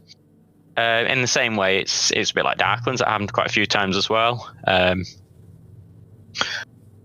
Again, sort of going back to it, if anyone Manchester based, you'll know as well. I actually work at Club Alert as well, which is another kink club. I feel like Manchester has it all at this point. I really need to get down. No, you do. I know the previous lot, again, it was short of a photographer, so I stepped in purely voluntary because I enjoy that. And for me, I would have gone to the event anyway, so what difference does it make me picking up my camera and bringing it along? If whatever I can do helps out a community, I will do it, you know, because that's me. If I can help someone out, I will do it, because it's little things like that makes a community. Because if everyone did that, this community would be so unbelievably strong. And I wish people did more. I wish people realized that, you know, by keeping to yourself, which is fair enough if you like that, but keeping to your own little pack, keeping to your own little group, you only ever will keep to yourself. So if you sort of get yourself out there and, again, befriend more people, sort of do what you can in the community, support local events, as a lot of us are volunteers and we work bloody hard. And a lot of people don't realise that. As without us, there wouldn't really be events. No, exactly. You mentioned before sort of Glasgow, which Glasgow did actually have more pop events years and years ago. However, they've unfortunately just died off. Yeah, which is something I'm going to try and work on getting back. Because I feel like, especially in Scotland, the kind of kink community is kind of underground almost. Yeah, so it's interesting with Scotland. So versus England, where you have more heads per area, in Scotland, it's so much more spread out. Yeah. And in Scotland, it's a massive issue. And as well in Scotland, you do still have, in some ways, it's sort of like a society thing where in England it's a lot less, but in Scotland it's still very taboo. Yeah. It's something that I've mentioned before, is that it does still feel like a very taboo subject, talking about kind of sexual interests and things like that, which is it's a stigma that I'm hoping to change over the next few years, and definitely get kind of events started up, because I would like to see within the next kind of 2-3 years a puppy Scotland, a rubber Scotland, maybe even a leather Scotland if the gods are forgiven. And it's something that I want to make sure it's inclusive for everyone. So it's not going to be like a Mr. Puppy or things like that. It's going to be an MX, so that, it's open to all, because I really get having, Mr. Puppy and things like that, especially when you've got a lot of these communities are closed off and men only. But I do feel like when it comes to the inclusivity side of things, more could definitely be done. No, I fully agree with you there. I find with some of these competitions, it's very close knit. Yeah. It's very, if you're in the know, or if your friends are friends, this is probably my own personal bias talking, and from how long I've been around and my own experience, I've seen quite a lot before, and it does sort of tend to get a bit cliquey in a sense. Again, I'm not afraid to tell people, which is probably why over the years I've had numerous threats made against me, because I'm not afraid to tell people. But no, absolutely. Like there's definitely times where, oh God, I've got a cat at my feet. Hi, baby. They give me a fright. I just suddenly felt something soft brush against my foot. There's been times over the years where, and I noticed it last year, where there was a particular pup that I hadn't met before, but had seen around and just got a bad vibe from, basically, and then heard horror stories, and then personally encountered one of them, and it was just like it's just one of those kind of experiences that made me go, nah, like, I'm not putting up with you. That's not on. Like, you don't get to treat people like that. No. And it's one of those awkward conversations to have, but I'm not gonna allow bullying, especially not to friends. No. And I just thought, like, it's not. No, I'm not putting up with that. It's not. Not in this community. No, and not on my watch. And you're 100% right, and I respect you for that, because so many people don't speak up for what's right, and a lot of people just ignore it. And this is unfortunately when the bullying then turns into abuse. Yes, which I think as well not what we need. No, 100% not. And I think a lot of, as I said before, a lot of new pop starting out in this community don't necessarily see the difference between, how do you say, a pack mentality and someone who's being abusive. Yes, there is a fine line.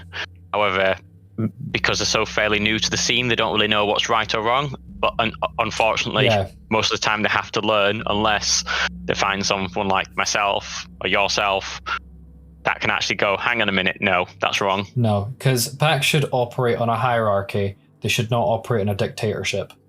Exactly. And that's my viewpoint on it, and it's from kind of the papers that I've read and things, because I've been doing a lot of background research into kind of the whole pup play side of things. And I strongly believe that there is these different mentalities when it comes to the hierarchy in particular, where a lot of the people that are at the top strongly believe that their word is law. And that's not how packs work. No, and I think some people, I've seen this before, some people when they're in a pack, they slowly start to forget that at the end of the day, we're all human, we all have our own views and opinions, whether they be right, whether they be wrong, they're your own views and opinions. Yep. And I've seen it before where the alpha or the handler, it's their word or no word, and the people who are below them, so the pups that are below them, doesn't matter what they say, they are wrong. And in certain cases, this is when it starts to turn into abuse, because I've seen quite numerously over recent years, younger pups sort of jammed in this cycle where they can't get out of the pack, because in some ways they believe it's right what's going on when it's definitely not. And when, unfortunately, when you try and educate them, their alpha or handler actually comes after you directly, which I've had before. Yeah. Which is when it becomes more of a cult than a pack.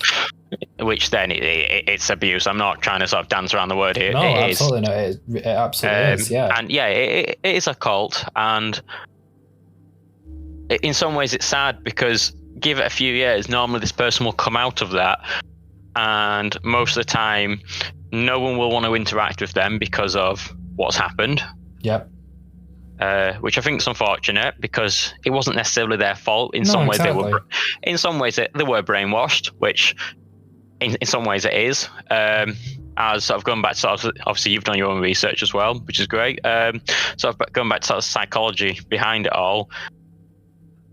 You can very easily, unfortunately, mess someone up, especially a youngster coming into the scene who doesn't necessarily. I say youngster, anyone coming into the scene, regardless of their age, you can very easily sort of mess up their views and opinions of what they think the kink scene is, and I think that's unfortunate.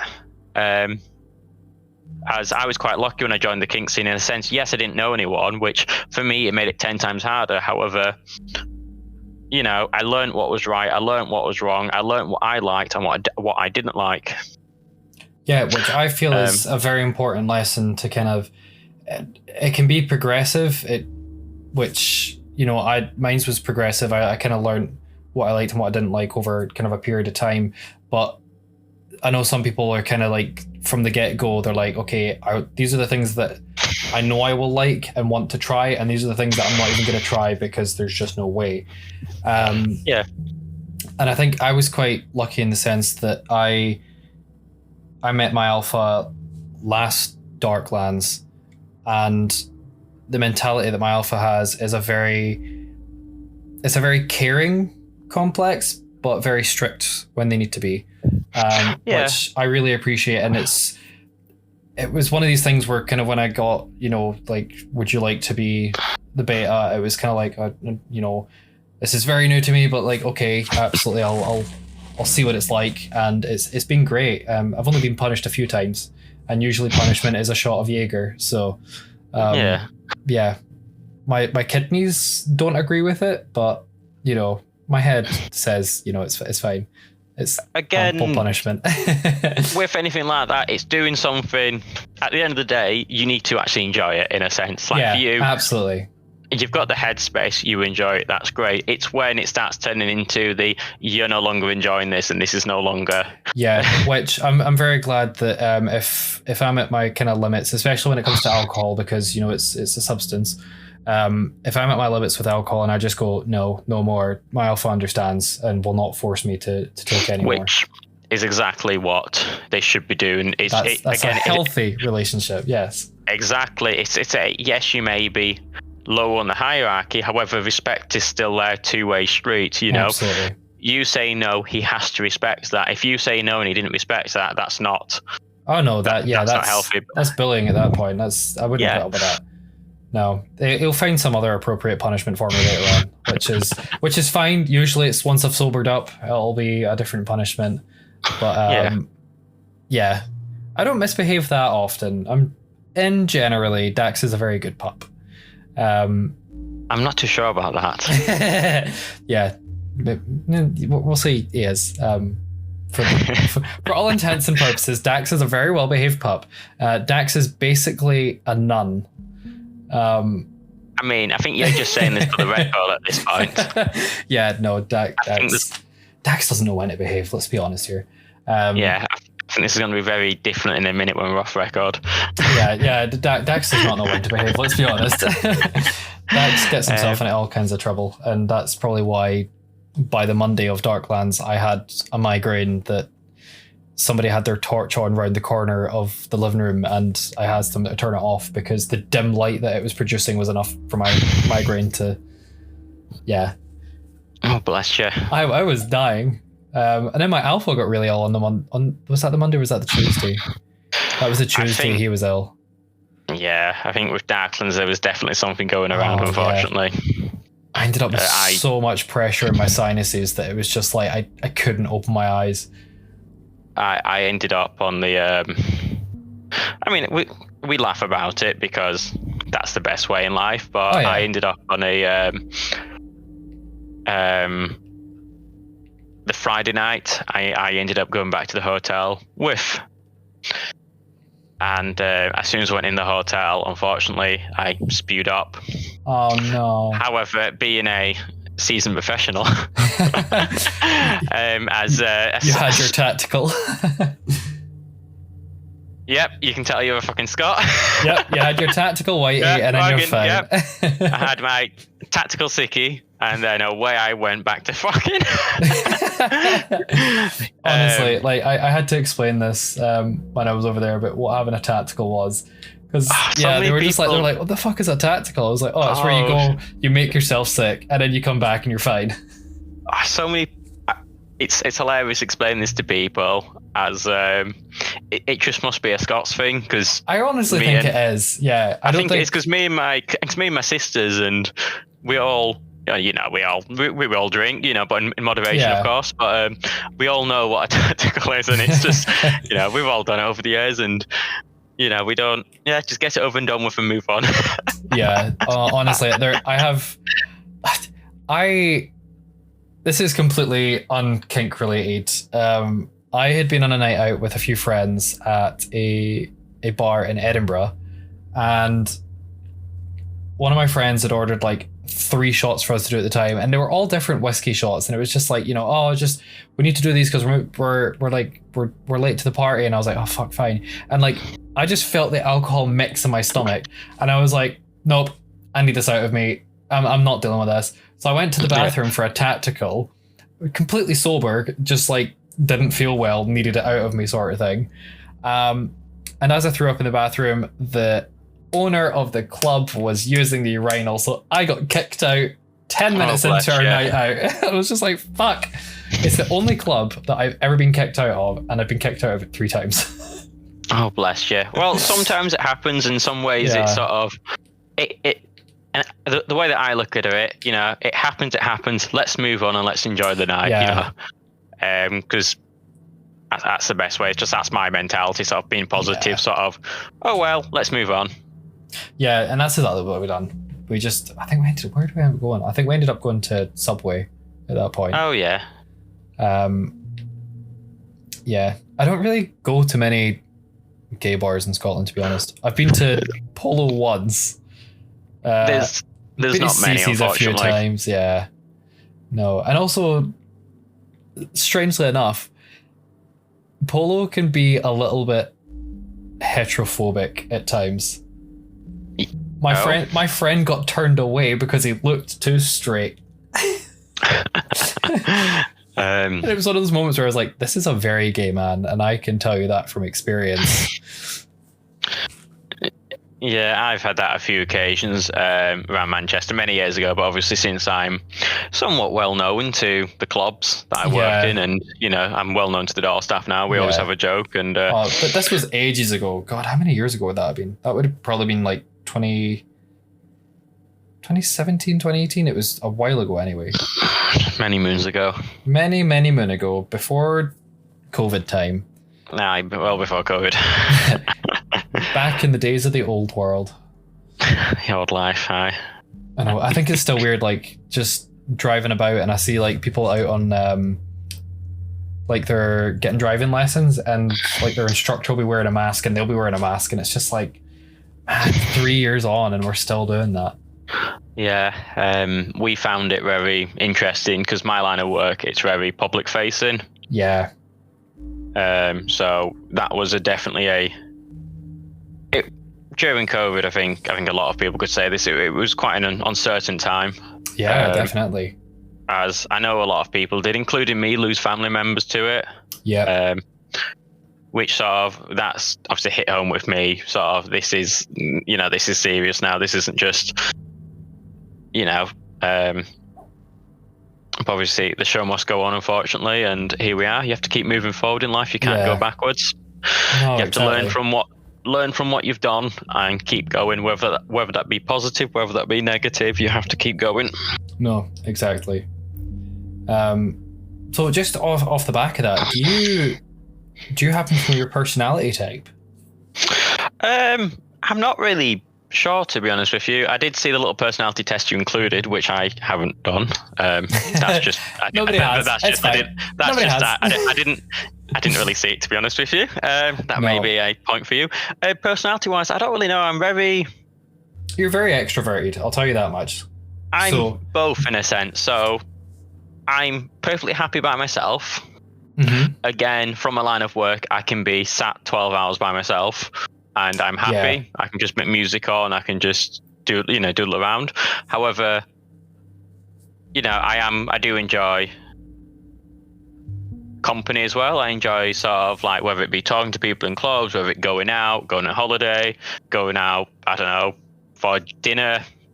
I'm always sort of I'm always a busy bee in a sense, but in other ways, as I said before, because we all need to look after our own mental health, which a lot of people forget about these days, and which obviously leads to burnout and all that. But no matter how outgoing or whatever you are, you always need to have time for yourself where you just have a nice bit of time, decompression from what's happened, chill out, do something you enjoy. And that could be talking to a particular person, or that could be playing a particular game, it could be reading, it could be drawing. Don't let anyone tell you that you're too old to game or too old to draw. Whatever you enjoy it and whatever keeps you kind of grounded in a sense, like absolutely. Exactly. Do it. Exactly. And I think that's what sort of people get caught up in the whole kink scene, that because it's so fast paced, people get drawn into it. Yeah. They get drawn into it so fast paced and they get kicked out the other side and they feel like because people sort of rush through it all. And my best advice is just take your time, just keep doing what you're doing, but just step away from it, decompress, look at what's happened. But it's all about decompression from it and then, going back into it, not just go. As I've seen plenty of people burnt out over the years. Yeah, no, like I got pretty burnt out at the weekend there. I think I done too much during the week in regards with work. And then over the weekend I had a few family events and I got originally I was just helping out my mum with something and then I got roped into doing some volunteer work when I was already on the verge of burnout. And it was just enough to send me over the edge because I was just so tired. Saturday was a very fun day where I literally just sat at my computer just staring at a blank screen, just not very happy for 5 hours. No, I'm fine now though. But I'm fine. Life is good. I've had my recovery. I spent some time just kind of my weird comfort thing is doing research and just kind of generating documents and things like that. So I was doing a little bit of that over the weekend for my other project, which I will mention now. And some people already know it's called The Dip, and that is the Dax Institute of Pup Play. It's just going to be kind of an educational series on kind of pup play. First few episodes are going to be generated by me, and then I'm going to have maybe some experts kind of come on and talk about their bit. And I feel like after talking to you may get roped in. That's perfectly fine. Obviously voluntary stuff. But yeah, it's something that I think, because obviously I know you're on the same wavelength as me, where I want to make kink and kink play a safe environment for everyone. And I think by giving the kind of in-depth educational information that people might need, especially after talking to you, learning about Hypno, how to do that safely, I think is like, especially with a lot of the stuff with pup play, like the hierarchy and things like that, a lot of new pups don't learn that until they're already kind of a little bit deeper into it. And I think learning it from a kind of centralized resource might be a little bit easier because, as you said, with the kind of corrupt alphas and things like that, we want to try and avoid them getting into the wrong information set where it's one way or the highway. We want them to know that, you know, it's a very open community. There's this, there's that, there's the next thing. And yeah, no, 100%. So I've gone back to the miscommunication thing. As I said before, I think people feel in some ways afraid to ask for help if they're unsure about something because they don't want to appear stupid, which is not the case. Which one sort of central information source would be great. It has actually been something I've been trying to work on for a number of years. Unfortunately, I'm just such a busy boy, as most of you know. I'm always volunteering. I'm always doing something to better. And obviously, with something like yourself, I'll more than happily help you with anything I can, whether that just be sharing my knowledge or just doing whatever.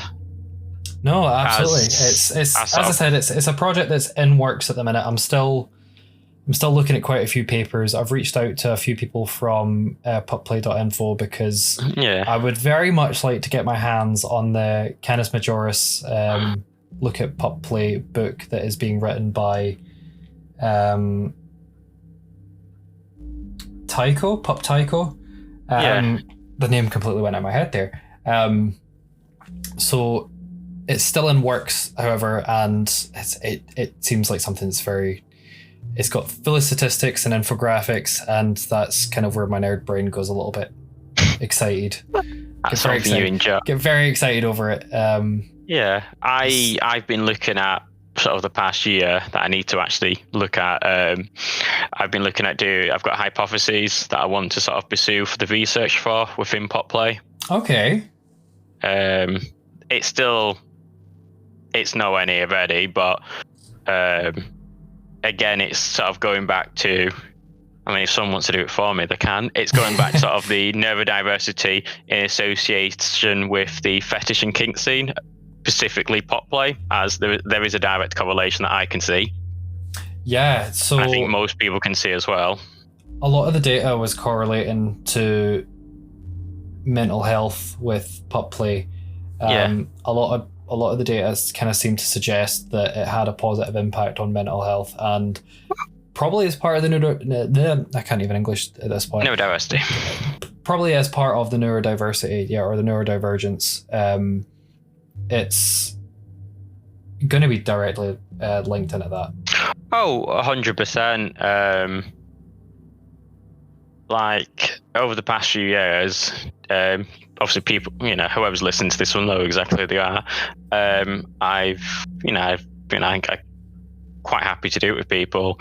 The amount of people that I've talked to and just, we've just had a chit chat, and next thing you know, they're going for a diagnosis, whether that be whatever. And I think, obviously, for a lot of people, it's helpful. It's like with myself having autism, sort of being autistic. It's sort of being able. Obviously, I've done so much research into that. It's unbelievable. Like I know the ins and outs of how, and obviously it's myself, but I know the ins and outs of how my brain works and how it operates and how everything. So from that, again, if I can make someone's life easier by sharing knowledge, I will. Which, over the years, I've helped people sort of get a diagnosis. I've guided people through it. I've talked to them what's going on in their head. And so, I'm not necessarily saying, everyone has autism, but sometimes people just need to chat. That's all it is. Sometimes people just need to chat to sort out what's going on in their head. I was the same last year at Darklands. After I spoke to Handler David, he's one of the international title holders for Handler. Lovely guy. Absolutely love David. And speaking to him, he was like, yeah, you probably have ADHD. I was like, that makes fucking sense. So I've been trying to get that sorted through my private healthcare, and they're a little bit funny about it. So they're happy to run the test to see if any other mental health conditions are caused by the ADHD, but as soon as I get that diagnosis, they don't cover it. Yeah, so which I'm like, oh, okay, great. Yeah, so in the UK, I don't want to get into too much of it, but it's very, over the years, sort of things have changed within the diagnostic process. Certain rulings have changed within the government, which actually makes it a lot worse for disabled people. I'm not gonna dance around that fact. And but having a diagnosis as such, it's not a means of end all. You don't get it and think, wow, everything's fixed. It's a starting point. It's a okay. It is not a I have this wrong with me. It is not that at all. A lot of people associate disability with you are disabled. You can't do stuff. Like over the years, I've been called every single word under the sun, which for me, it's absolutely hilarious the stuff I get called, because it's like. If you really think that, then I feel sorry for you. It's like my example I've used, over the years is, growing up, I didn't. Well, a lot of people don't know this, but I didn't attend school really. All right. I was called by the actual teaching staff. I was called retarded. I was called all sorts. Oh, that's awful. And then pretty much. I made myself who I was, with thanks to certain family members as well, and certain people within the kink scene, they know who they are. I made myself who I am. I fought through all the bullshit, and I'm here now. And, I do a job that I absolutely enjoy. And I've never once, said that, I've never once used my autism as an excuse, because it's not an excuse. If anyone uses it, it's no, yes, you have to do things a bit differently in life, but trust me, you will get through it. Same with ADHD and stuff like that. It's not a, it's a, there's always another way to do something.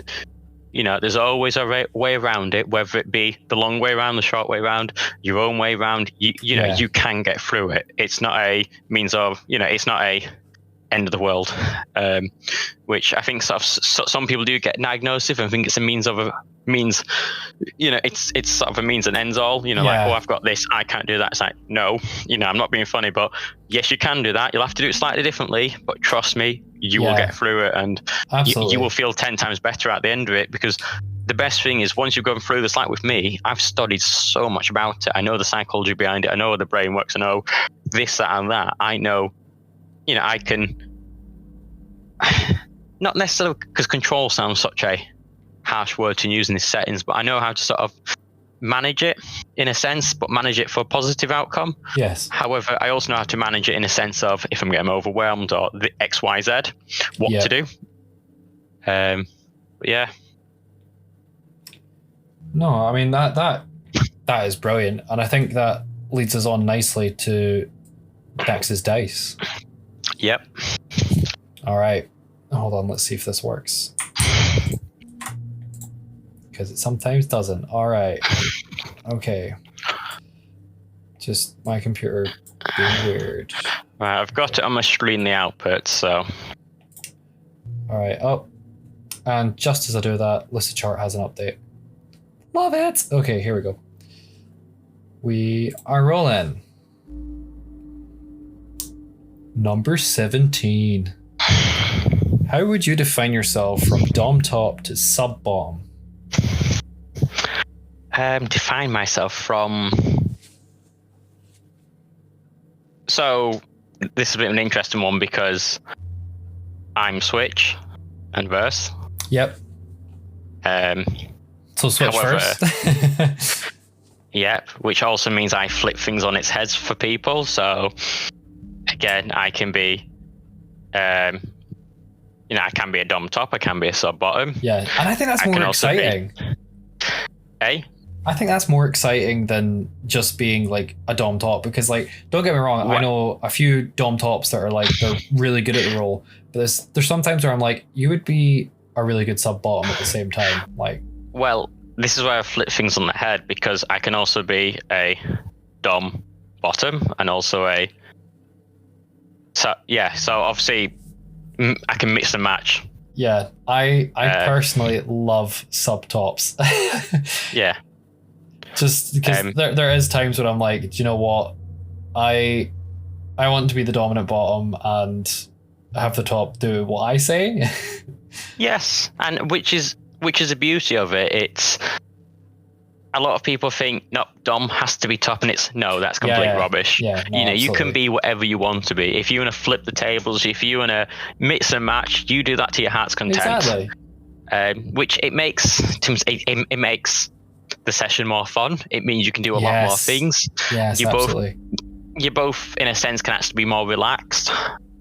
You tend to enjoy it more. Yeah, 100%. As sort of you're breaking sort of what society tells you that you have to do. Yeah. Which again, sort of going back to the whole kink thing, there is a lot of and fetish scene as well. There's a lot of stuff that society says this, you must do this, but most people know that that's complete crap. Yep.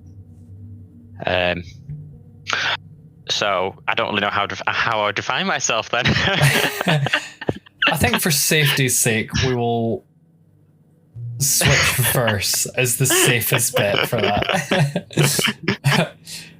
Right bang in the middle. Yeah, so as I said, I like both sides of the coin and then just mix it all up. I think that's fun. No, it definitely is. All right. Ooh. You got number 2. Have you ever been in a cuck situation? It's not really my cup of tea as one per se, so that's fair. That's a no then. Nice and easy answer for that one.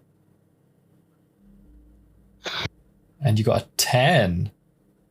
Is having a partner who's a good kisser important to you? So again, this sort of comes down to personal preference, and this doesn't. Obviously, you're saying partner. So, because like partner could mean like in a sexual sense or like relationship sense. Yeah, it can mean both ways. So within a scene, it's not the means of an end all for me. For me, it doesn't really. However, me personally, because everyone is entitled to their own views and opinions, I do enjoy. If I were to have a long-term partner, I would enjoy if they were a good kisser. However, it wouldn't be the end of the world if not. No, exactly. And I agree with you there, is that like I'm someone that I kind of thrive on physical touch and affection. Yeah. So kissing is one of these things where, I really enjoy it, but like it's not the be all and end all. Exactly. If you're a good big spoon, now that's a different story. If you're a good big spoon, I'm happy. Just the same way if you're a good little spoon, then I'm happy. If you're also a nuclear reactor like me, where you just generate a shit ton of body heat because your metabolism is ridiculous, then it's just going to be sweaty and very sticky. But again, it's sort of there's no right or wrong answer in this sense. It's all down to personal choice and preference, which I think it's the best way to be. It's I'm sure there's people that will say, yes, you have to be, and that's their own views, and you have to respect that. No, absolutely. Okay, well, I can't believe that we've been chatting for 2 hours now. That's insane. What do you expect from a fellow Scot? Yeah. The Scottish and the Irish are always going to be the problem ones to interview, but it's just more fun. Gift of the gab. Definitely is. So thank you so much to Neutron for coming onto the podcast. Is there anything final that you would like to share? Any final words would be just be yourself, just be friendly, be yourself, and my 2 main words I've been blabbering on about this whole thing. Just respect. Yep. And just be friendly. That's the main 2 things. Absolutely. And I fully agree with that. I think that's a really good message to end on. I mean, anything else I may want to add to that would be look after your mental health, as you need to look after yourself in this world. Advice that I should probably take on. Absolutely. But thank you so much for joining me. I have been Dax, and this has been Dax's fuck. That's how you can tell Dax is very tired and should probably have food very soon. Yes. This has been Dax's Deviants. I've been Dax. This has been Neutron. And thank you so much for joining us. We'll catch you next episode. Bye-bye.